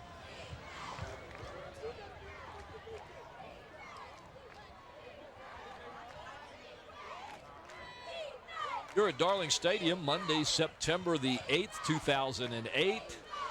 Monday Night Football, rather than Friday Night Football, Phoebus and Bethel. And we've been talking as we watch the Bethel cheerleaders about the local sports channel, the new local sports channel. It will no longer be WHCS Channel 46, so don't look for us, folks. We'll be LSC. And Mike mentioned what something channel else is it going to be carried on? It's going to be carried on a lot of different channels. Well, that's the question. The interesting That's thing. the interesting part. Now, I'm not sure yet. We're going to be on Cox. I understand we're going to be carried across the water in the Norfolk area. We're going to be carried in Yorktown, James City County, Williamsburg. We're going to be on Cavalier. I think we're going to be on Verizon. As soon as Verizon hooks up all their fast lines at Hampton, we will be shown in York County. We'll be shown in Williamsburg.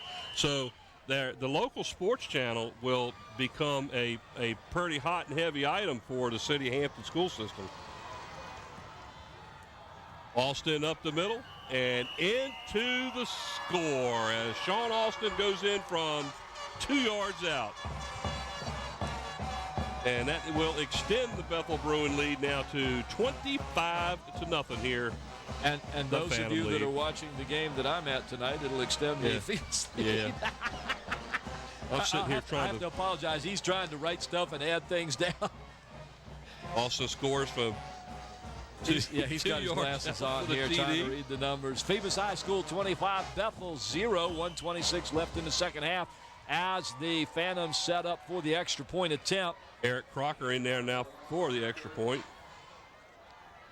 And he fakes the extra point, throws the ball into traffic, incomplete. So the attempted 2-point conversion is no good. Mike, who was that on the touchdown run? I didn't spot it. That was Alston again. Alston has 3 scores on the night.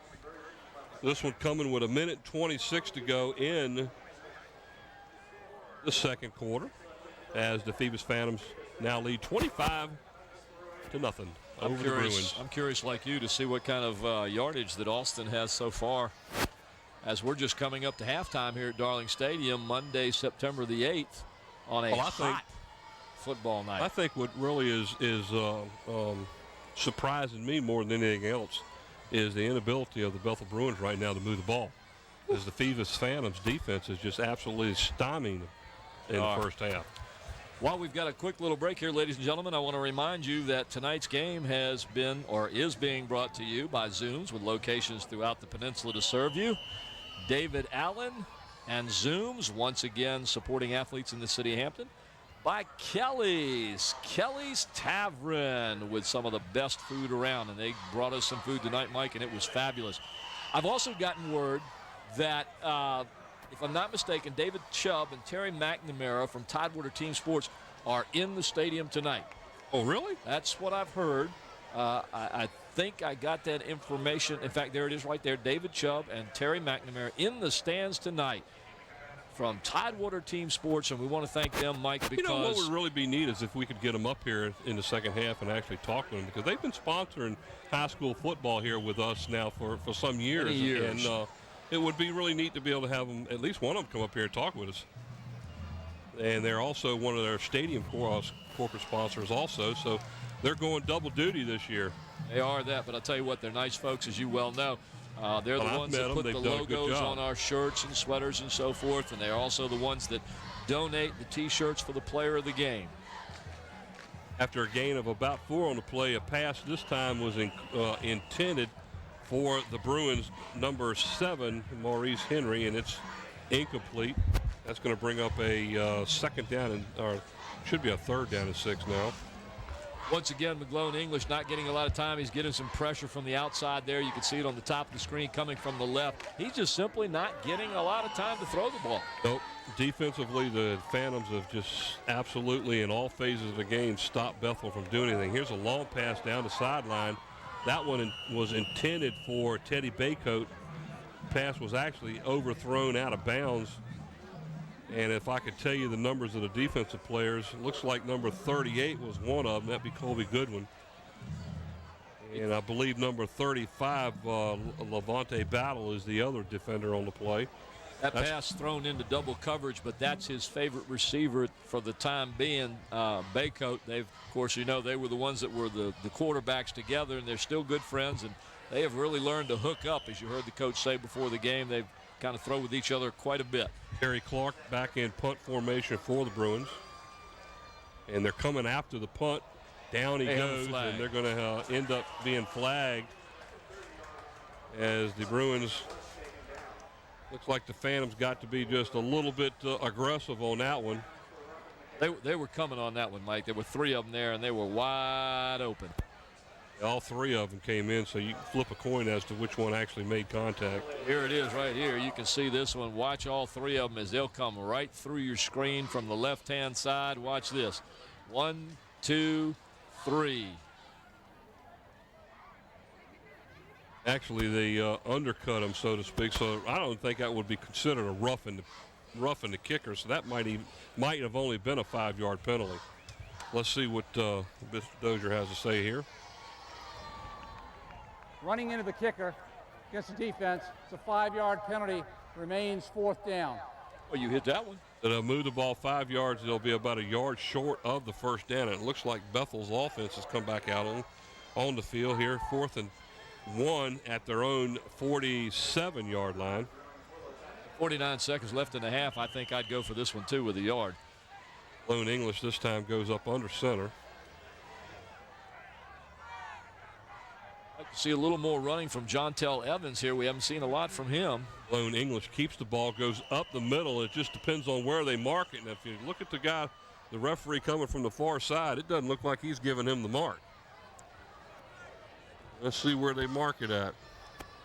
Looked like he had plenty. Yeah, he only has to get a yard. Doesn't get a very favorable spot, guys. Well, he doesn't. They'll call timeout and get a measurement here as the clock is down to 35.5 seconds to go here in the first half. Already trailing 25-0. Let's check it out here. Also have some movement on the Bethel line there, too, that they didn't catch. Lone English rolls to this side of the line, and the ball is marked by the far receiver, and he is right there. That's going to be tough. Great camera work as he gets the first down. Once again, on our cameras tonight, Nate Braxton, Susan Bowers, Gene Wheeler, and Steve Fryer. Our graphics and animation by Andy Foley.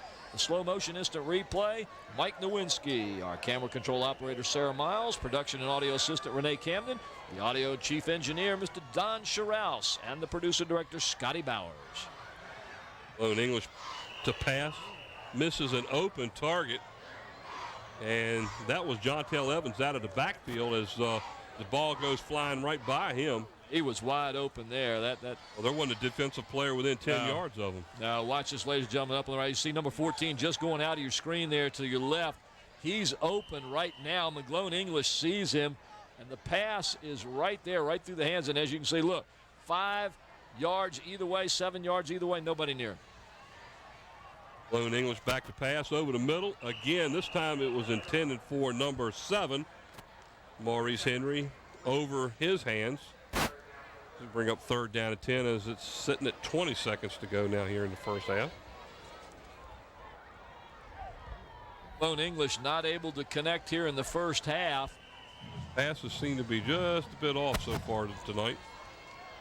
Part of that could be to the tremendous pressure that the Phoebus Phantoms have been putting on him all game long. 3rd down and 10. Back to pass again. There it is again. Being pressured up the middle. Gets out of a tackle. Breaks free. He has the first down as he's all the way down to about the 37-yard line. And there is a flag on the play. Again, with 11.6 seconds to go. Now they're going to move the flag up 5 yards to where the ball was landed. Oh, I'm sorry, guys. That's where the flag was supposed to be sitting. It slipped out of my hand. Here we watch the replay. Illegal use of the hands against the Bruins. That's coming back.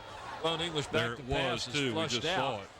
And he's hit right here and driven back about 2 yards. If they can show it again in slow motion, you will see the penalty. During the run, a block in the back against the offense. It's a 10-yard penalty from the spot of the foul. Very evident when they show it. Now watch it. It's coming up right there. Can't miss it. Right in the middle of your screen at the top. Boom. That was the 5-yard penalty, and that'd be a flag. Timeout is taken by the Bruins, and I didn't think they had any timeouts left.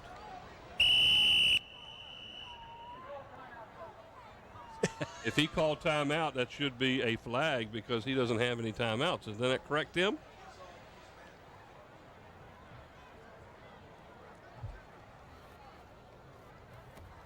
Well, either way. Well, if he didn't call timeout, this is one way of getting a timeout. Yeah. I mean, did you call timeout, Coach? No, I didn't call No, timeout. that's what he called. That's what he asked.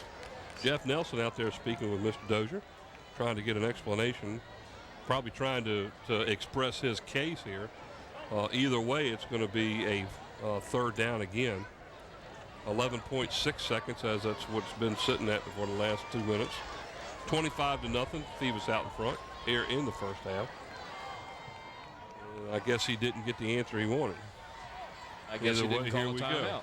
Third down now at about 6.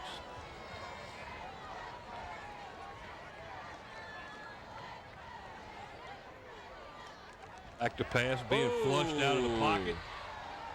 And he throws the ball up, and it should have been intercepted as it went right through the hands. 7 or number 15?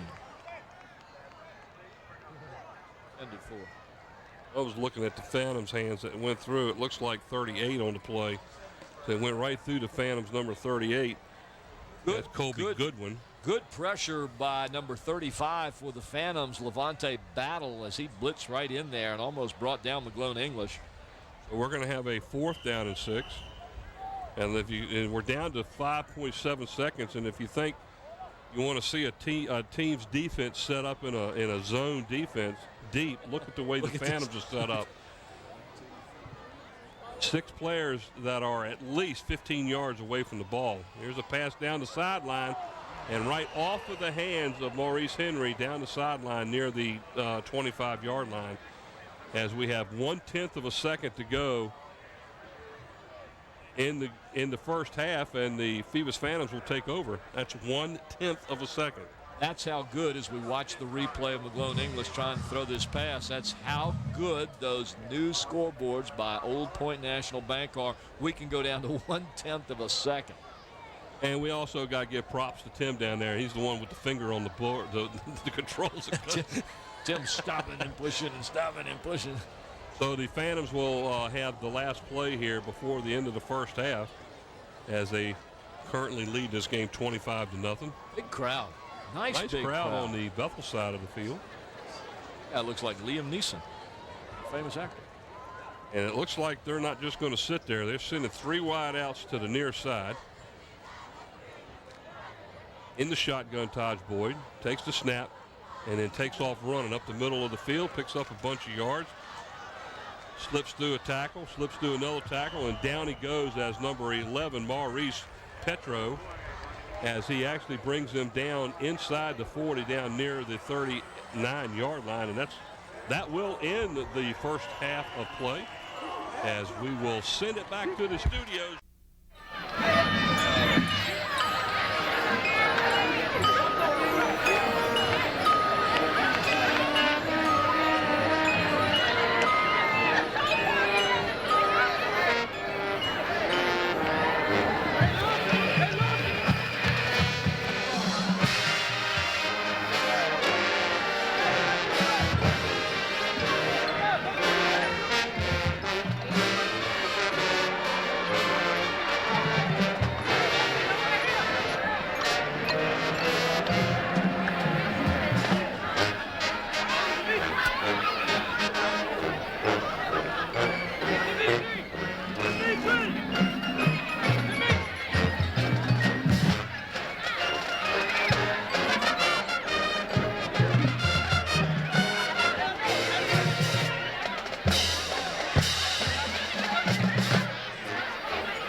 back here at Darling Stadium.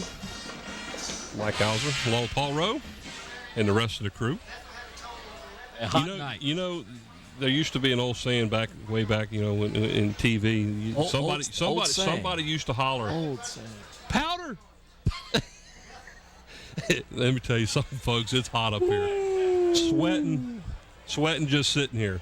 If you go out of the press box at the other end down there, it's a nice breeze blowing back there over there where Susan is. Yeah, that's what it's cool over there. D. Fertitta, who was just up here a minute ago, was saying the same thing. He says it's nice down here. You get a nice cool breeze coming out there. Yeah. I just wish it would come up into the booth. it's like an oven up here. As we wait for our halftime stats here at the end of the first half, again, the Phoebus Phantoms out in front 25-0. Let's talk a little bit about our new TV sports channel coming in. Yes. Let's talk about that bad boy. Verizon is coming in the city of Hampton, and when they come in the city of Hampton and they get their FiOS system set up where everybody will have the opportunity to hook up with their system, not only will the local sports channel be set up through Cox Cable like we currently are now, right, but we will also be set up with Verizon and the other channel, Cavalier, and they have multiple channels. So that means we will be shown on 3 separate channels throughout the entire Tidewater area, not just in Hampton. Exactly. So anywhere you can get Verizon, anywhere you can get Cavalier, anywhere you can get Cox. Anywhere you can get Cox, you can get LSC, Local Sports Channel. Say it with me, LSC, Local Sports Channel. Sports 24/7, including vintage sports. If you played at Phoebus, if you played at Bethel, if you played at Kickingham, if you played at Hampton in the last 25 years, you can see yourself, more than likely, in one of those games on our channel, LSC, the Local Sports Channel. In addition to that, Don was telling me, we've got some vintage, Don, correct me if I'm wrong here now, you said vintage pro games as well as some vintage high school games. Now, vintage would be when Mike played. That would be like, 100 years ago. They're saying they didn't have film then when Mike played. Vintage pro things would be from the 50s and 60s and 70s. So you'll be able to see some of the great pro games from back in that era. And also from back 1910 and 1890 when Mike was playing for, what was a Hampton High School back then, Mike? You're rough, the only man. high school. Who did y'all play? You're rough. You're rough. Danny Mitchell, join the crowd, brother. But not only that, and you mentioned it again, a lot of people don't know this, folks. We are on the internet. All you have to do is go to the school website, and I believe that's www.hcs.com, I believe, or if you just Google Hampton City Schools and go to that website and then look for WHCS. The little tab in the top right-hand corner, you click on that. You click on that, and you can then go to a screen where it has WHCS Channel 46, and it says play. If you hit play, a small screen will come up, and on your internet, you can watch exactly what you're seeing on TV right now. You can watch it live, or you can watch it as we tape it. So that means if you go up to UVA to watch the games up there, or you go up to Blacksburg to watch the games, or you go up to JMU to watch the games, or even William and Mary, if you want to know what's going on down here, you can get on the internet and still see the games. You can also go, as we watch James Bailey. Now, he's talking on one phone with his hand. And are you calling your wife Jackie? Hi, Jackie. You can watch the games on Verizon. You can watch it on Cavalier. You can watch it on Cox. And that's why we don't have a number, ladies and gentlemen. It's not WHCS Channel 46 anymore, because we don't know what those numbers are going to be on Verizon. We don't know what they're going to be on Cavalier.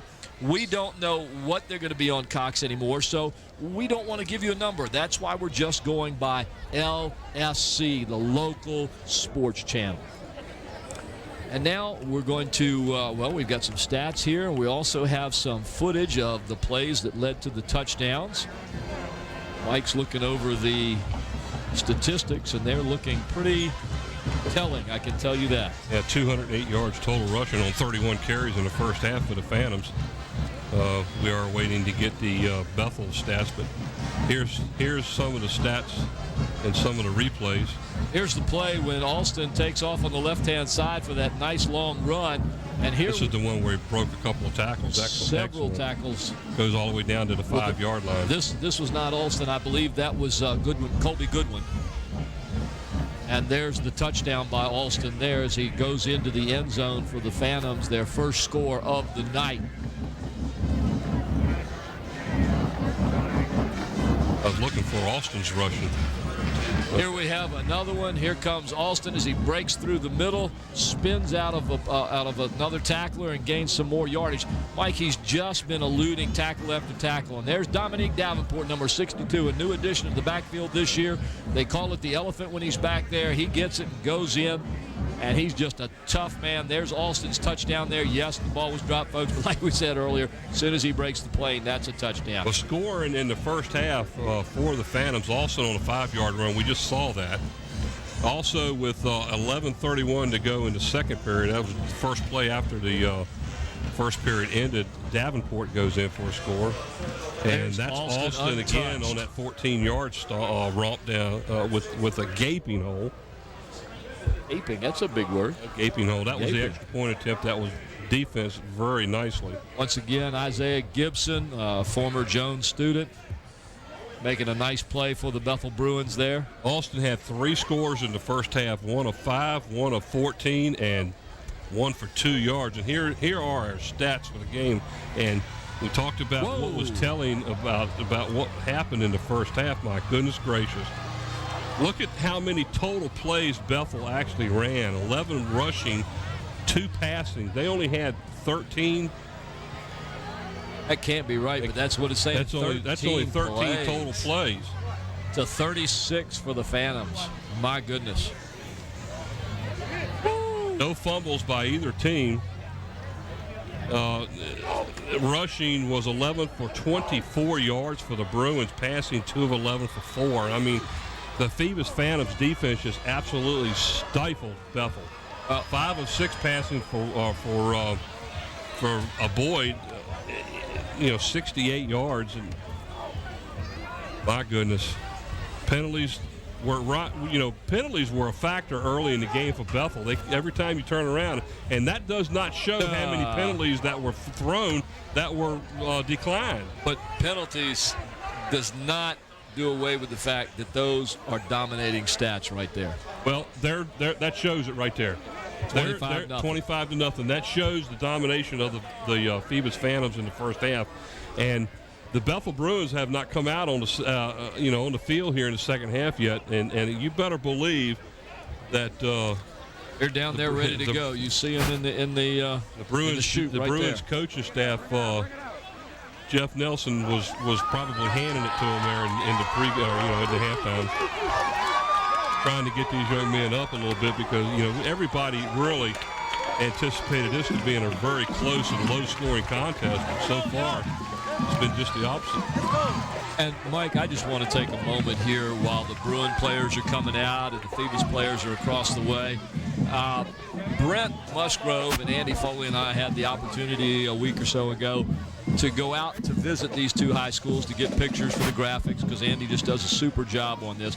And when we went to the schools and met these players and talked to them while Andy was taking the pictures, you couldn't have met a nicer group of young men at both schools.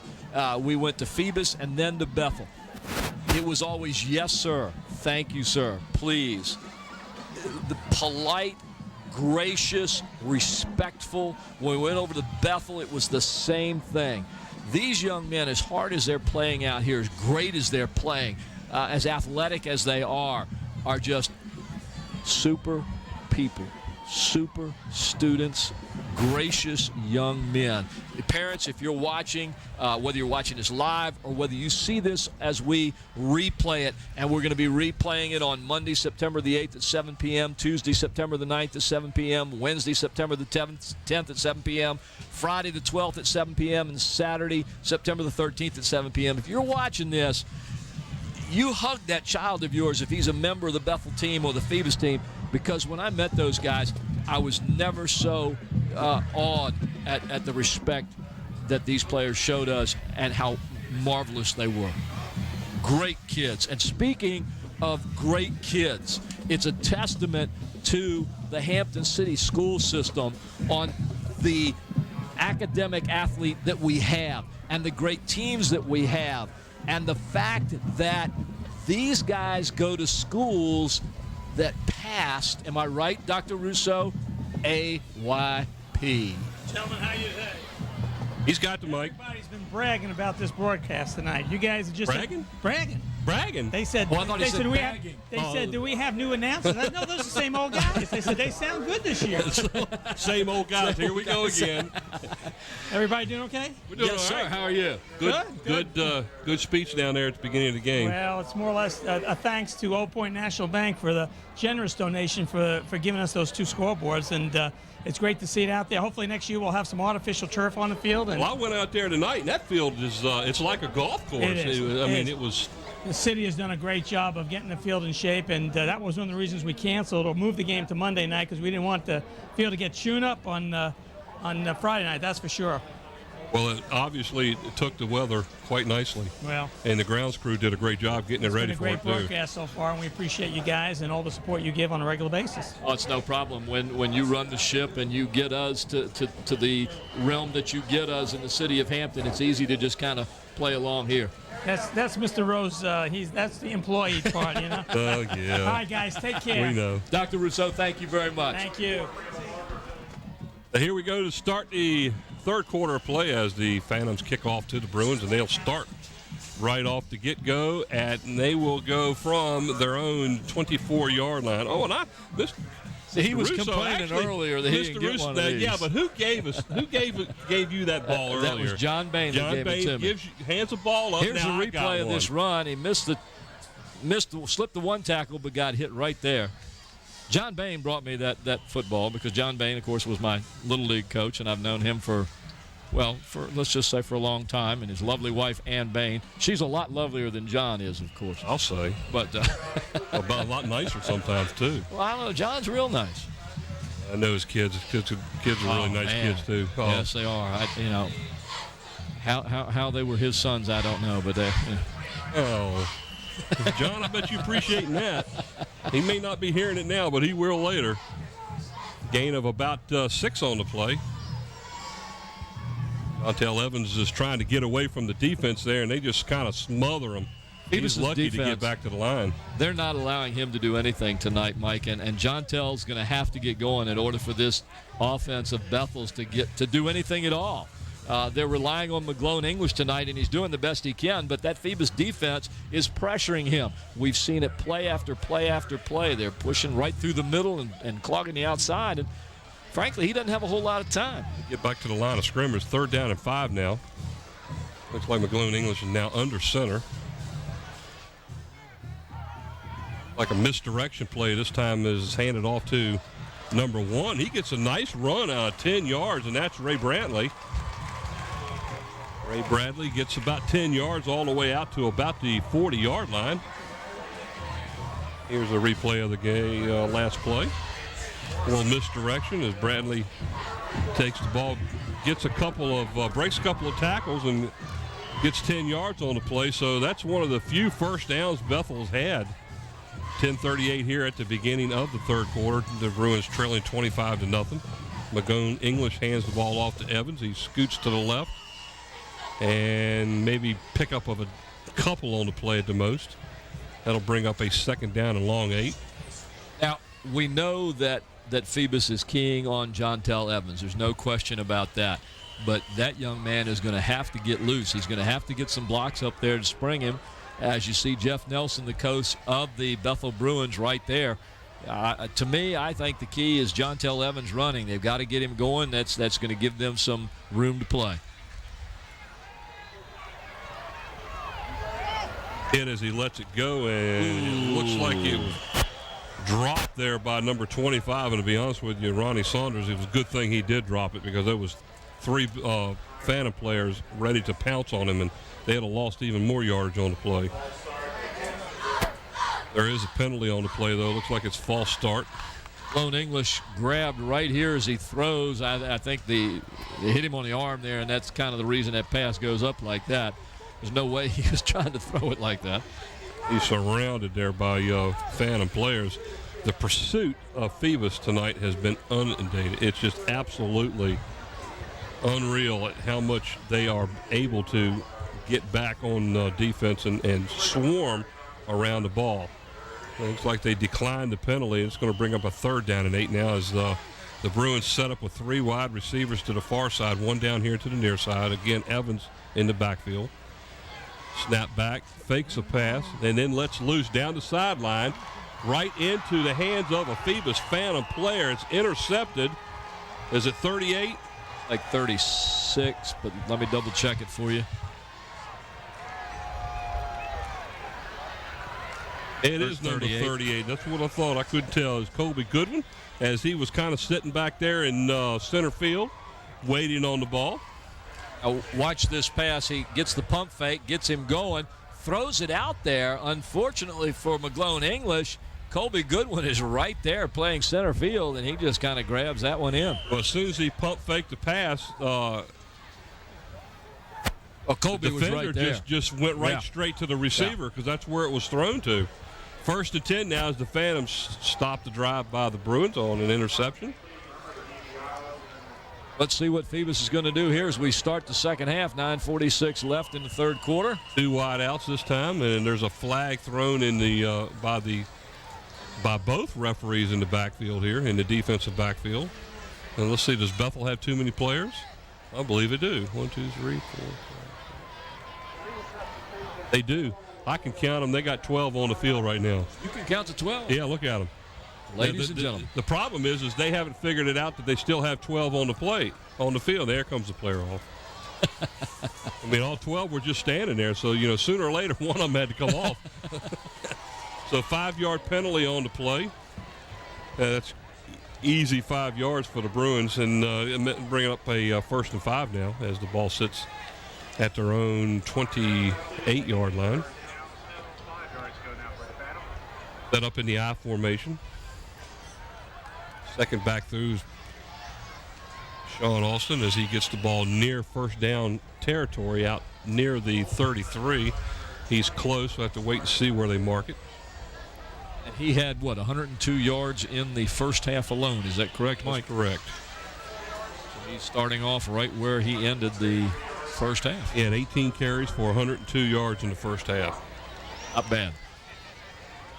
Say hello, everybody. You're on TV. You're live on WHCS, which will become LSC. That mean our shirts with these WHCS channels 46 logos is saying goodbye? You can say goodbye. Say goodbye. Say goodbye. Carry up the middle for a couple of yards. Good enough for a 1st down. That will bring up a 1st and 10 from just shy of the 35-yard line for the Phantoms. Watch this as he powers in for that 1st down, just one right after the other, his legs churning as he picks up the 1st down. Austin just a tough runner. There's another one of our young fans. Start them early, get them out here and watch Peninsula District football. For my money, the best football that you can see on either side of the water, or for that matter in the state of Virginia, my humble opinion. My opinion. There's a pass down the right sideline. He's open. Wide open. He's open. A nice defensive play to stop it, but I tell you what a perfect pass. I'm trying to see the number of the receiver. Is it 21? I think it's 21, 24. We'll have to see if we get a better number shot 2 at it here.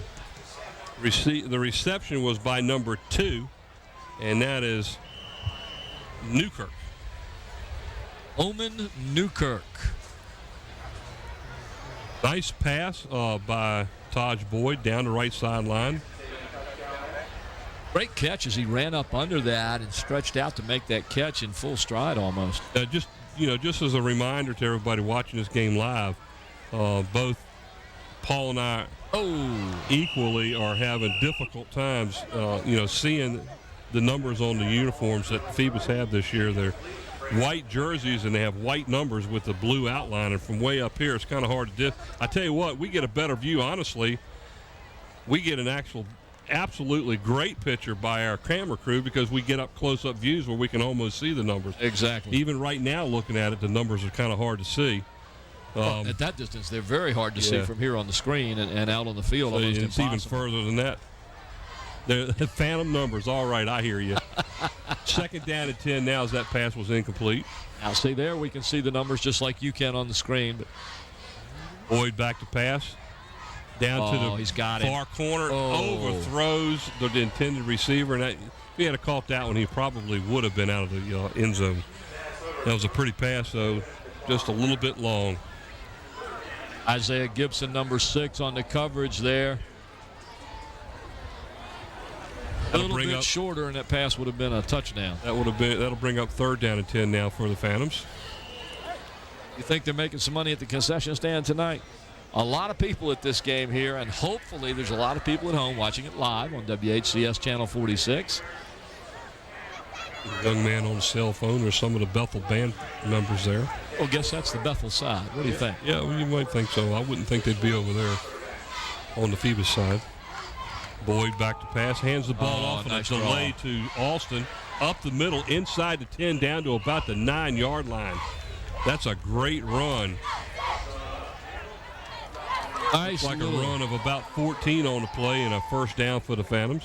Nice delayed draw right here as he goes back, just underhands it right there to Alston, who takes off to the outside, had open range, plenty of grass to eat up right there, and he did it. That should put him up over 130 yards on the night. First and goal now at the 9-4 of the Phantoms. We have 7:43. As another addition to our graphics here this year, you'll notice right there in the middle of that top graphic, the clock is running and is shown for us. Nice little flare pass out. Oh, yeah. Perfect play. Right there. In there for the score. Right there. Chaz Robinson. You can see that Robinson. coming. Boyd to Robinson for the 9-yard scoring strike. Watch this play. Nice fake by Taj Boyd and a good pass to a wide-open Chaz Robinson. The fake got the backers to commit. Nobody was there. There was no coverage. And, Mike, it just seems like everything is going wrong for Bethel tonight. Eric Crocker now in to kick the extra point attempt here for the Phantoms. Down, the kick is up, and it is good. So with 7:27 to go here in the third quarter, the Phoebus Phantoms extend their lead now 32-0 over the Bethel Bruins. You're watching WHCS Channel 46 Sports. We will become local sports channel October the 1st. We'll be on Channel 48, Cox Channel 48, and you'll be able to watch sports right there. Tonight, ladies and gentlemen, let's see, Mike, some of our sponsors tonight, Zooms with locations throughout the peninsula to serve you. David Allen and Zooms once again supporting athletes in the Hampton City School System. And by Kelly's Tavern, home of the half-pound burger, voted number 1 in Hampton Roads. 2 locations, one at 1934 Coliseum Drive in Hampton, the other at Port Warwick at 1010 Loftus Boulevard. Now, both locations have call-ahead curbside service, so if you want to get something to eat, take it with you, call ahead. Kelly's offers salads, wraps, steaks, pasta, and the list goes on and on and on, and I've had most of it, and I can tell you firsthand, it's good. They have a kids menu featuring famous leprechaun burgers along with many other kid-friendly favorites to choose from. Kelly's is open from 11 a.m. for lunch to 1:30 a.m., so stop by and say hi. Let them know you saw the ad on this broadcast, that you appreciate their support of this station and Hampton City Schools. You can also visit Kelly's Tavern online at kellystavern.com for the full to-go menu. And we had Kelly's right before we came on the air tonight, and I'll tell you what, Mike,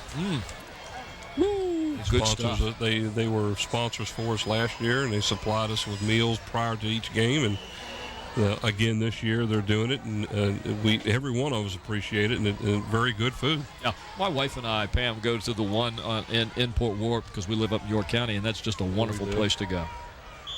Some like there's movement on the front line of the Bruins again, another penalty, and they're really struggling tonight, guys. They are. Another one of our sponsors, Tidewater Team Sports at 839B Cannon Boulevard in Oyster Point, Newport News, your one-stop sports headquarters for screen printing, embroidery, uniforms, and apparel. You can call 594-0411. Ask for David Chubb or Terry McNamara. Don't call them now because they're not there. They're both here. They're here. If I knew where they were. I know I've met them before, so I know them. It would really be neat to have them up here so they can talk with us.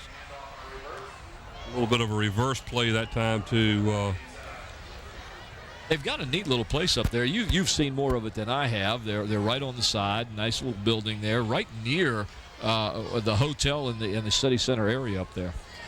Here's the replay. John Tell with a gain of about 2 on the play.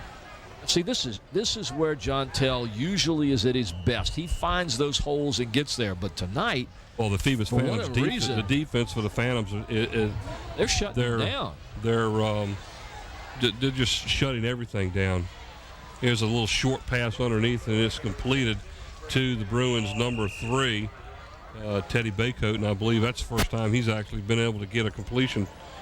He will get out to the 25-yard line. He'll be about 5 yards short of the first down. There's the replay. Now.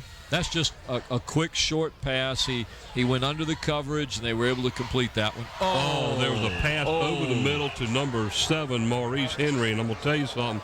If that young man had caught the ball, he would have gone for 6. Well, because he was open. And we've seen that, unfortunately, by the Bethel receivers several times tonight. McGlone English has put the ball there, but the receivers have just not been able to hold on to it. There you see Coach Nelson on the sideline. John Tell Evans, number 14. Folks, I'm going to go out on a limb. You're not seeing what I think is the Bethel Bruin team tonight. You're seeing a fantastic display by the Phoebus defense, but you're going to see some good things out of this Bethel team yet. The punt takes a great Phantom hop as it lands inside their territory and falls dead at the Bethel Bruin 46. So the Phantoms, who have had everything go right tonight, continues to have everything go right, even in the punting game. First and 10 for the Phantoms at the Bruins 46-yard line. Already out in front with 6:13 to go here in the third by a score of 32-0. Once again, thanking Andy Foley, our graphics man, for the new graphics you're looking at. The score, the line score you see up there with the PHS, the BHS, the moving clock, the third quarter, and the yardage and first down, second down, third down, fourth down marker. There's a pass over the middle. He fumbled the ball. Did he get it back? Yes. Lost possession of the ball and turned right around and fell on it. What a great pass over the middle from Taj Boyd, and I still cannot see the number of the receiver. It is number 7. Nice pass by Taj Boyd. That's Romero on the reception all the way down to the 11-yard line. First and 10 from the 11. Once again, the receivers made that play. They spread out the defense. Romero just came across the middle underneath, and Taj Boyd made the perfect pass right to him. Number 6 with an injury there. Number 6 comes hobbling off. Isaiah Gibbs. That's a young man that's been in a lot of the plays tonight, and he comes hobbling off the field. Isaiah, he's got one of the best smiles you'll ever see. He was just a joy when we had him over at Jones. I tell you that. Looks like he's got a problem with his right ankle. Certainly hope it's going to be okay. Timeout is called, and I'm not sure who called timeout. It looks like the Phoebus Phantoms called timeout. So 6:03 to go here in the third. 32-0 Phantoms. There you can see the crowd thinning out a little bit, Mike, as you can see across the side here. A few people beginning to, well, maybe they're down there. LSC. I think they're in line to get Local Sports Channel. Local Sports Channel. All the sports you'd ever want to see. All the sports we're going to give you, and we're going to give it to you 24 hours a day. You can turn on LSC, the Local Sports Channel, and watch football, baseball, basketball, softball, probably field hockey, soccer, from all the city of Hampton high schools. Hampton High School, Kecoughtan High School, Bethel High School, and Phoebus High School. And if you played within the last 25 years, you can watch yourself play again and again and again. Yeah, it's amazing because once all the other channels come on board and they start broadcasting on those channels, there's people on the other side of the water, like in tournaments. Well, there's another touchdown pass by Taj Boyd. That was completed to number 7, wrong one. Number 7, Daquan Romero, and another phantom score. But like I was saying before, here's a replay of that touchdown pass. Taj he Boyd just has laid it plenty right of in there. time, and boom. He just laid it right in there. Perfect pass. Coming in now to kick the extra point attempt, number 54, Eric Crocker. But what I was saying was, once we get on those other channels, a lot of the people on the other side of the water in the different localities through the year will see that we're showing a lot of the older games. That one was partially blocked and no good. A lot of the older games and between some of the other schools in the district, not just the Hampton schools, but they'll be calling and wanting to know when they're going to be shown so they can watch them, if they have the availability to get copies of it. So, that's something that they don't know about. Here's a replay. Here's that block. Phoebus has had a lot of trouble with their kicking game today. This is the only thing that they've had problems with tonight, folks. They just haven't been able to get any success. They've had the players from Bethel have gotten in on that. That was pretty good camera work there, guys. It was. That's always good camera work from Nate Braxton, Susan Bowers, the lovely Susan Bowers, Gene Wheeler, I'm not going to call Gene lovely, and Steve Fryer.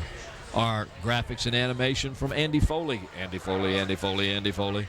Slow motion instant replay from Mike Nowinski, the camera control operator. Sarah Myers, the lovely Sarah Myers. Production and audio assistant Renee Camden. The audio and chief engineer Don Scharouse, who's more excited, I think, than anybody about the LSC. And the director, the producer, Scotty Bauer. Did you see that hit? And I believe he fumbled. He was knocked. That was hard, guys. I don't know who made the hit, but he was hit so hard, I think he's out. I hope he's okay there. Don't like to talk too much because we don't know what's going on. We just know that we have a player down at this time. We'll watch the replay. A nice run back. 24 stuck right to the bottom chin. Did hold on to the ball.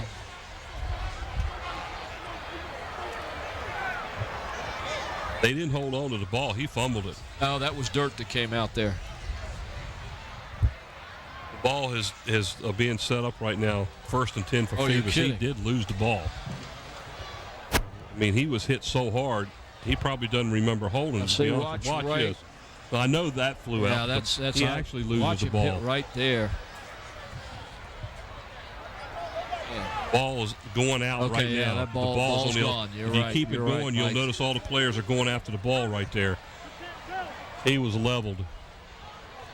Well, I hope he's okay. We couldn't tell who made the hit, and right now we're not real sure which player it is. Well, I know who it is. I just don't want to say anything yet. Make sure he's okay. They're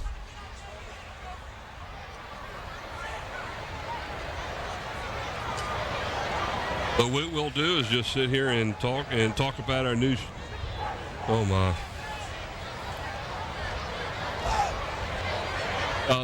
They've brought the stretcher out, and that's not anything bad, ladies and gentlemen. Don't get excited yet.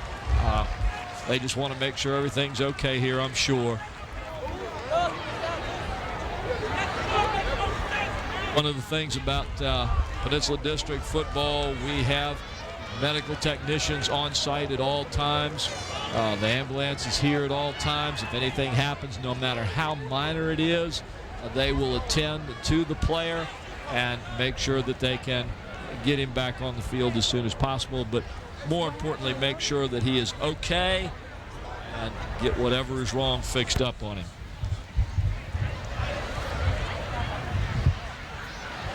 See Coach Jeff Nelson there on the left of your screen, along with the principal, John Bailey, out on the field. The AD, Ray Smith, on the right-hand side with the tan cap, along with Coach D of the Phantoms, as Jeff Nelson goes around to talk to D. They're talking about what happened and how the player went down. You can see several medics there. And right now we're just hoping this young man is going to be okay. I did see him move there for a minute.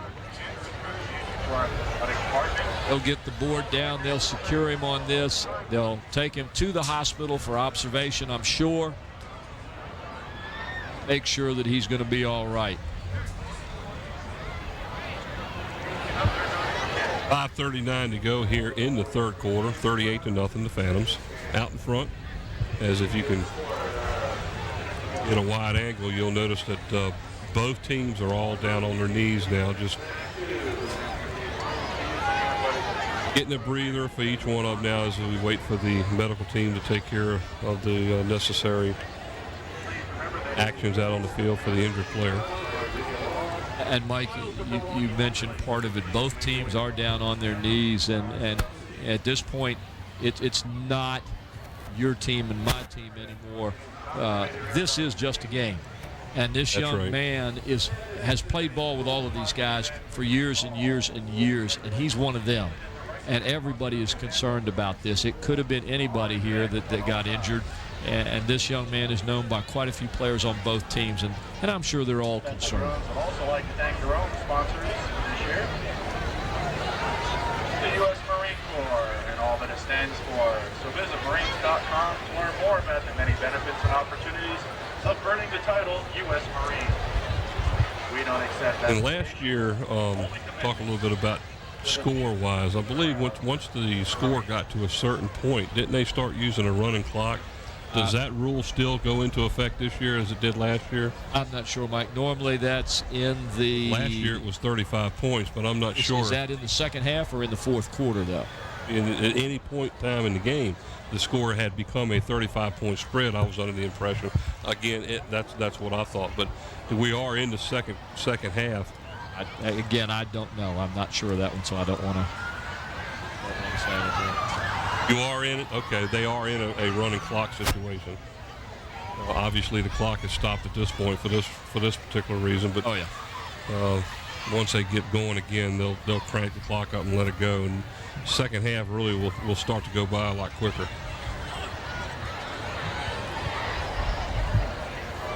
Looks like they've got him on the flat board. They're going to be transferring him to the gurney, and then from there they'll put him in the ambulance, where they will take him to a hospital and get him checked out. I'm sure that he'll be taken to Centera. And you can hear, if you can, I'll try and hold my mic out, you can hear the sound of the crowd. And you can see them right there. They're up. You know, 38-0 score would tend to make you want to lose some fans. But I tell you what, the Bethel fans, they're sticking around. There's still a lot of players, a lot of fans here in the stands. Very few, in all honesty, has he actually gone home. You can see him wiggling his feet. He's wiggling there, his Mike. feet, so that's actually That's a good an outstanding sign right there. Great sign. If everybody saw that, he was wiggling his feet down there. That's very, very nice. There you go. Atta baby. He's letting everybody know he's okay. He'll be back.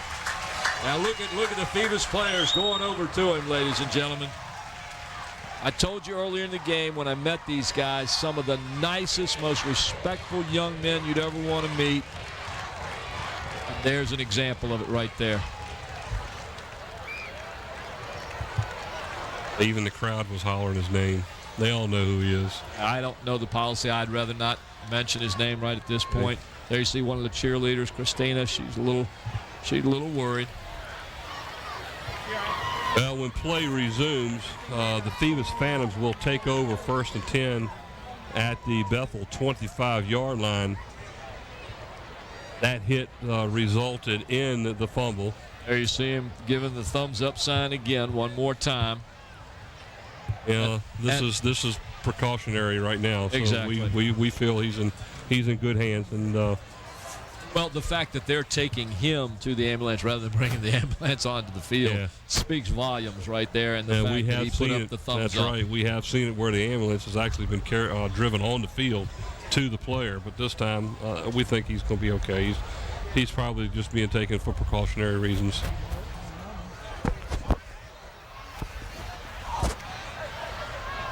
So the Phoebus Phantoms with 5:39 to go here in the third, 38-0 lead. Will take over 1st and 10 from the Bruin 25-yard line. And that's probably one of the hardest crushing hits we've seen in a while. A long, long time, Mike. There's no doubt about it. It was 1st and 10 now for the Bruins, or for the Phantoms, I'm sorry. Taj Boyd up the middle. Nice handoff. And I tell you what, if he had kept going with his speed, he might have scored. But Sean Austin decides to cut it back up the field and gets the ball down to about the 17-yard line. Was not Austin? That was not Austin. That was Davon. Excuse me. I'm sorry. Wrong team. It was Phoebus number 38. That's 38. And that's Colby Goodwin, the junior. Colby Goodwin. Again, we get him mixed up. Just like they Austin. both have the same running style, and they both have they both look alike. The only difference is the numbers. And what's that tell you about next year when Austin is gone? Colby's going to be stepping right in. There's good. Colby again gets the ball down to what looks to be the 15, and that's close to a first down. That was actually number 33, Franklin Spruill there.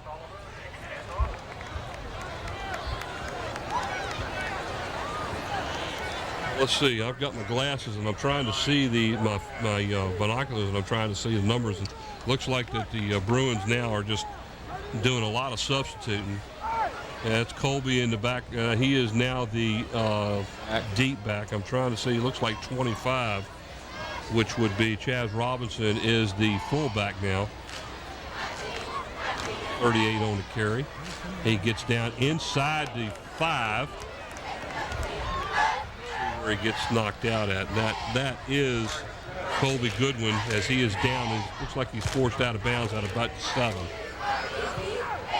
But Goodwin is forced out of bounds at the 7. He'll be about a yard shy of the first down. That'll bring up a second down and a short 2 at this point. Look at the replay. Here's the pitch, and you can see Colby going to the outside. He gets a hard hit right there at the end. But again, they're picking up yardage, Mike, as Phoebus' team is running. The offensive line is just controlling the pit.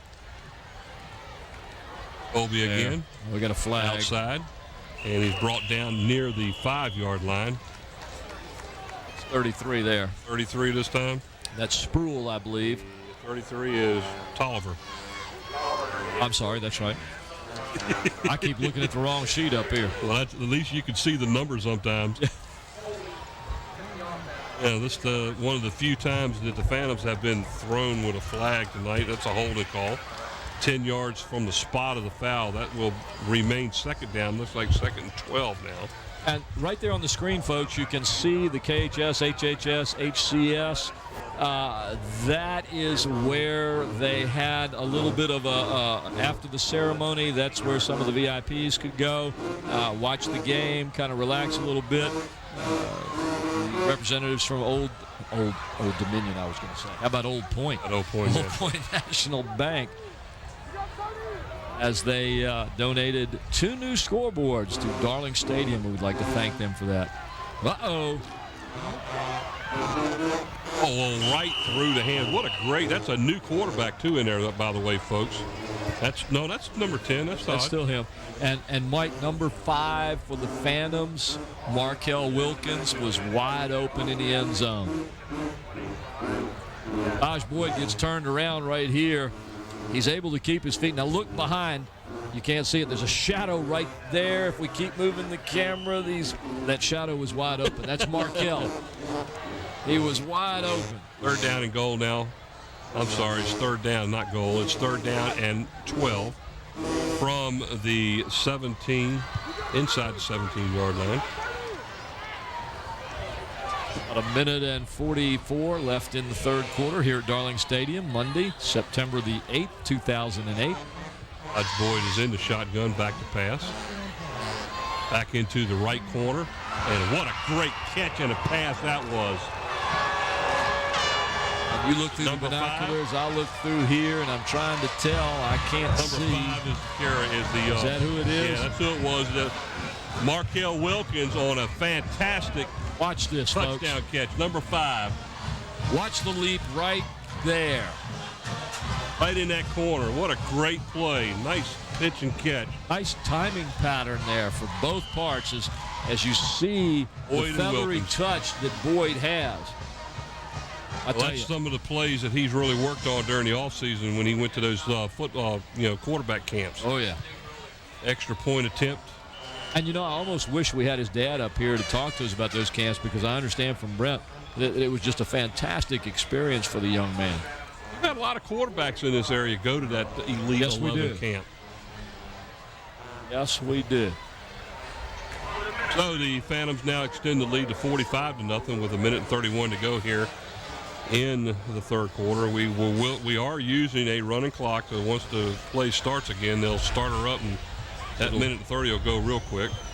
We'll keep on going. Ladies and gentlemen, if you're watching this live and you want to see it again, we'll be showing it Monday, Tuesday, Wednesday, September 8th, 9th, and 10th at 7 p.m. Of course, today is Monday, September the 8th. I don't know why I read that. We'll also show it Friday, September the 12th, and Saturday, September the 13th at 7 p.m. On Channel 46. On Channel 46. But starting October 1st. Channel 48. 48, LSC, Local Sports Channel. All the sports you're going to get, all the sports we can give you. You will be overloaded with high school sports from the Peninsula District. I think what you need to do, folks, is just turn to LSC and leave it on. And you can just go in there anytime and you'll have a game playing. It'll be football, basketball, baseball, softball, field hockey, soccer, pro sports from the 50s, 60s, and 70s, even sports when you were playing.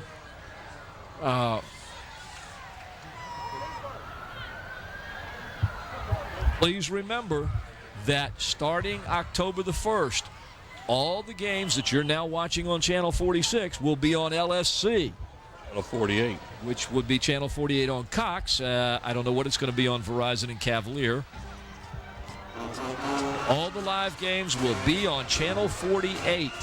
Pass is complete to Teddy Baycoat out here on the flat, and is only good for about 2 yards before he goes down. But that's the end of the third quarter of play here at Darling Stadium.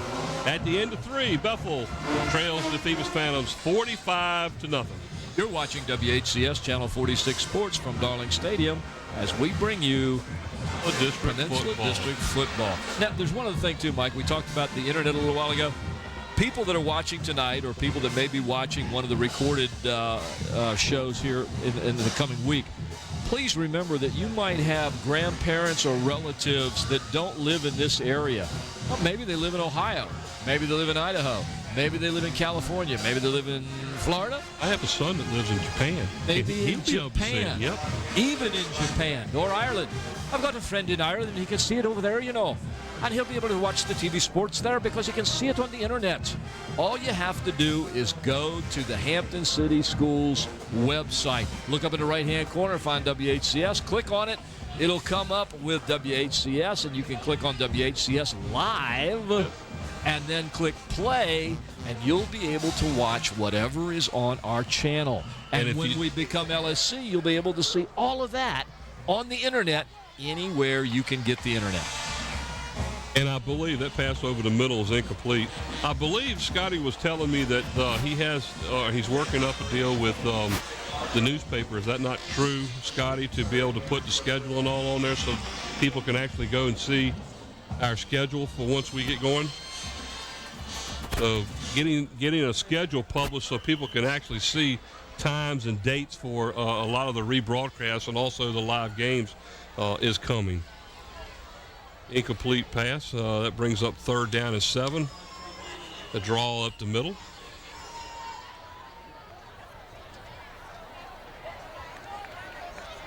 That's a good thing. Yeah. Yeah, don't forget Channel 46 still will be carrying a lot of the existing shows like the Mass Zone and the city council meetings and the school board meetings and all that good stuff. So And the Dr. Russo and show. the Dr. Russo show. Is that like the Dr. Phil show? I don't know. I haven't seen it. Oh, it's good. He looks good on there. I'll have to. Called HCS Perspective, and Dr. Russo looks like a movie star. I saw the set when we were at the meeting last week, and that one's centered over the kicker. He gets it off. You don't want us to say that. Oh, he's in the truck. Okay. Oh my goodness. I do want to plug one thing with Don Scharouse. He said he's going to be playing pro sports from the 50s, 60s, and 70s. And, Scotty, I know you'll agree with me on this. I hope we get to show some of the great Yankee teams in baseball from the 50s and 60s so that we can see some great baseball. And you might want to mention to Dr. Russo, if he wanted to see some good baseball, he can watch the Yankees play every now and then, too. Because I don't know that the Mets, they were back in the 60s, weren't they? But they didn't win. They won the World Series in '69. Who? The Mets won a World Series? Did they really? I didn't know that. I thought the Yankees won all the World Series every year. No. In my mind, they did. Oh, yeah, right. Who won the World Series last year? The Yankees? That's right. Last year, the Yankees won. The year before that, the Yankees won. The Yankees won the year before that. They'll win this year. I don't think so. Anyway, here we go. We're down to 9:31 to go in the fourth. 45-0 Phoebus. Phoebus has the ball, 1st and 10. As the last punt attempt by the Bruins obviously went awry. And the Phantoms will take over 1st and 10. It looks like the ball's sitting at about the 23-yard line. We almost forgot about the game going on the field talking about the local sports channel.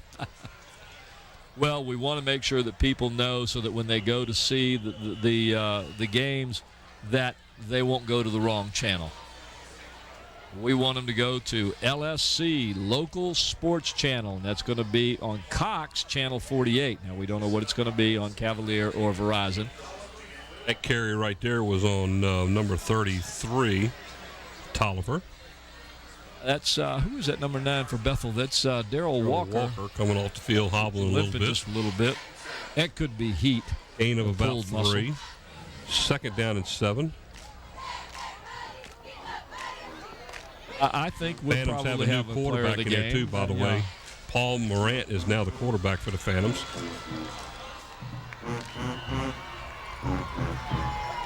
Nice little run right there by the Phantoms number 33, and that would be Jaquan Tolliver. There's a replay. You got to think about players of the games, guys. Oh yeah. I've got at least one name. Well, you know.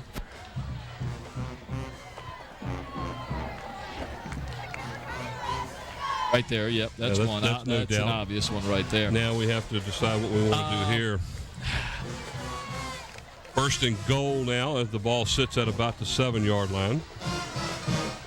Hand off again up the middle to number 33, and that is Jaquan Tolliver as he gets inside the 5 down to about the 4. He's going to gain about 2.5, 3 yards on the play. Again, the new quarterback for the Phoebus Phantoms is number 12, Paul Morant. There's a replay of that last carry. It's inside the 5, and he's stopped by the entire front line of the Bethel Bruins. And you said who was that now? Number 33, Jaquan Tolliver. We are down to about 7:15 to go as the clock continues to run here in the 4th quarter.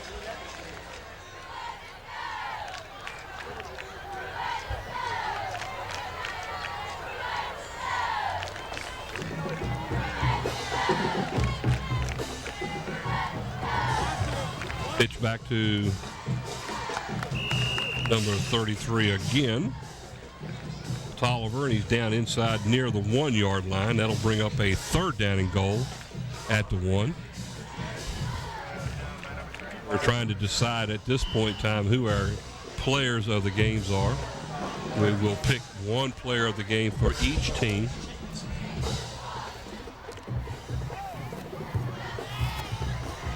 Third and goal from, it looks like, the 1.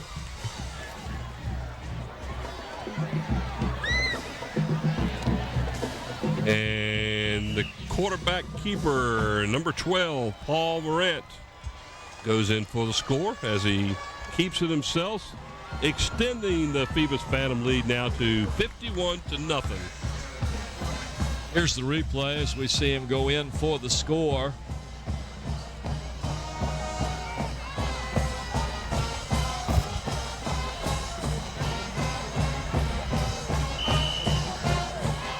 In to kick the extra point for the Phantoms. Number 54, Eric Crocker, trying to tack on point number 52 here. Tap the ball's down, up, and through. And it's good. So with 6:17 to go here in the fourth quarter, the Phoebus Phantoms out in front, 52-0 over the Bethel Bruins. Have you decided? Well, I've got a couple of people. You're watching WHCS Channel 46 Sports, coming to you on Monday, September the, what did I say, was the 8th. It's been a long day. September the 8th.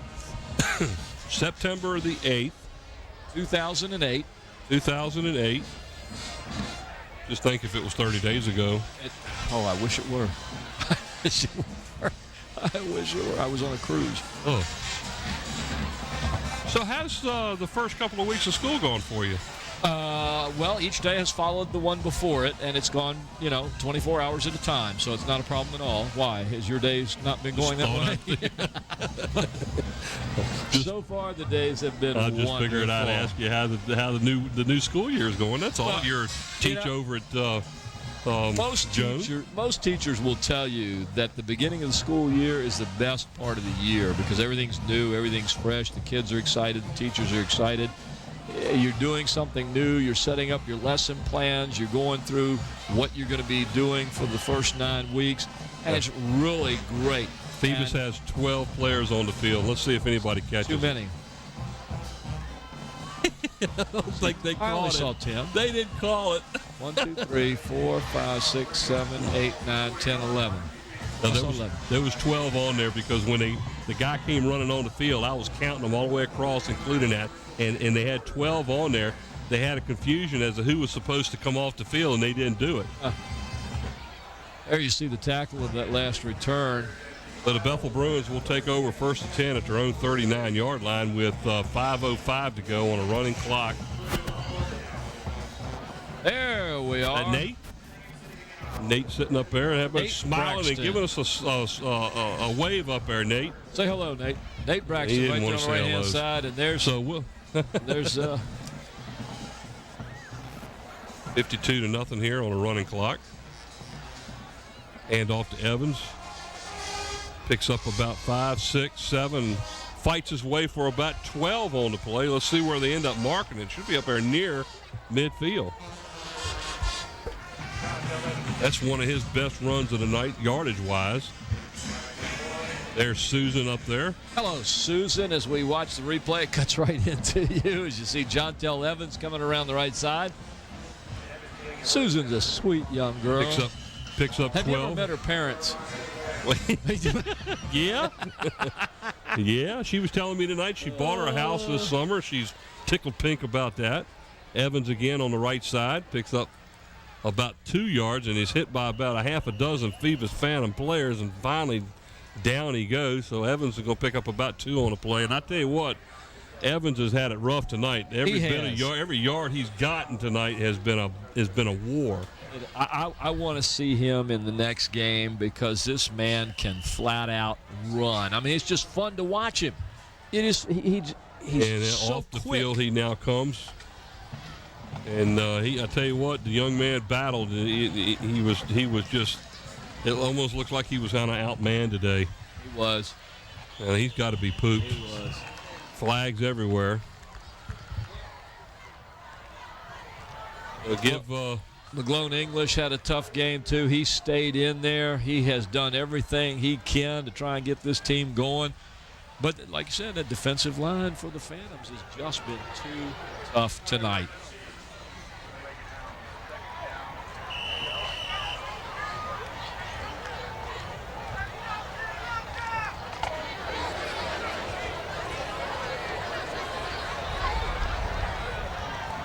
Second down and 12 now as the ball sits at about the 49-yard line of Bethel.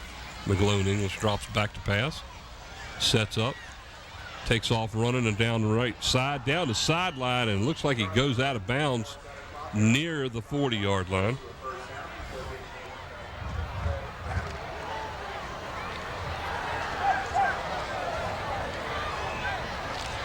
That was who again, Mike? Let's watch the that was replay. McGlone That was English. McGlone English as he pulls it under and takes 5, 10, 15, almost 20 yards on that play. Not Knocked quite. out of bounds at the 40, so it's going to be third down and a yard. Again in the shotgun. This time he throws short over there to Baycoat. It's completed. Looks like it's good for a first down. Gain of about 4 on the play. So they'll move the chains and keep the clock running here as it's now down to 2 minutes to go here in the fourth quarter play. We got to name our players of the games here in a few minutes, and I believe they're getting ready to send the information to Andy as we speak. Yep. Here we go as McGlone English again in the shotgun, back to pass again. Bethel's trying to get something going here late in the game, and down he goes as he loses his footing, falls down at the 40. As this time slips away, once again, ladies and gentlemen, we broke it here tonight. You heard it, the news right here on WHCS Channel 46. We will no longer have our live games on WHCS Channel 46. As of October the 1st, we will be LSC, local sports channel, on Cox Channel 48. We'll let you know what it's going to be on Verizon and Cavalier. But at that time, all the live broadcasts will be on Cox 48, and you'll be able to see all sports on LSC, the local sports channel. Pass was completed short to number 1, Ray Bradley. He's going to pick up about 8 yards on the play. That's going to bring up third down and about 5. With 52 seconds to go on the clock running, here's a replay of the pass. As we watch this replay, I want to thank cameramen Nate Braxton, Susan Bowers, Gene Wheeler, and Steve Fryer, graphics and animation man Andy Foley, the slow motion instant replay man Mike Nowinski, Sarah Myers, our camera control operator, as we'll switch to the screen here and Mike will take it. Intercepted by the Phantoms in the end zone. There is a flag down, and I believe we're going to have a defensive pass interference, but we're going to have to wait and see what the call is. The receiver for the Bruins was actually stopped at about the 15-yard line by the the Phoebus Phantom, and that is the call. It's interference, so that should be a 15-yard penalty, and Bethel will retain the ball. All right, our production and audio assistant, Renee Camden, audio and chief engineer, Don Schraus, the director and producer, Scotty Bowers. Pass interference. I'm Paul Rowe, along with Mike Hauser. We have 15 Brett yards. Musgrove up here, First down. along with Bob Killen. I'd like to thank all those people on our production crew. Well, we're down to 10 seconds left. We need to go ahead and put our players of the games up.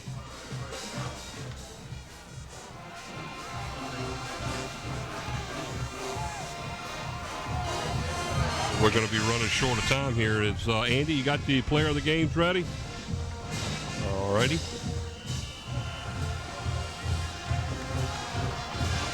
First and 10 for the Bruins.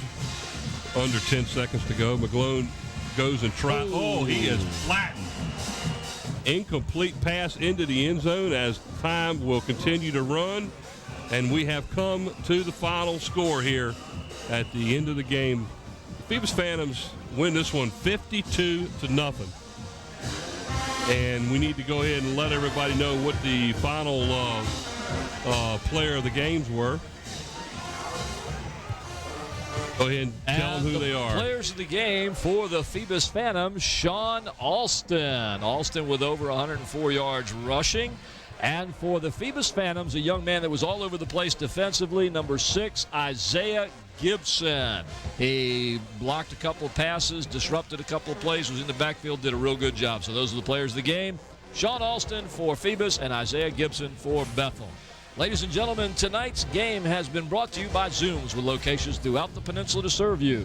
David Allen and Zooms once again supporting athletes in the Hampton City school system. And by Kelly's Tavern, home of the half-pound burger, voted #1 in Hampton Roads, with 2 locations on the peninsula to serve you.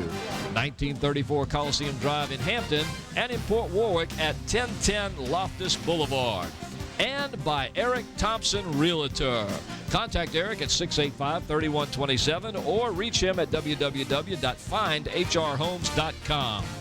And by Park Lawn Wood Funeral Home, located at 2551 North Armstead Avenue, Nancy Staten, manager.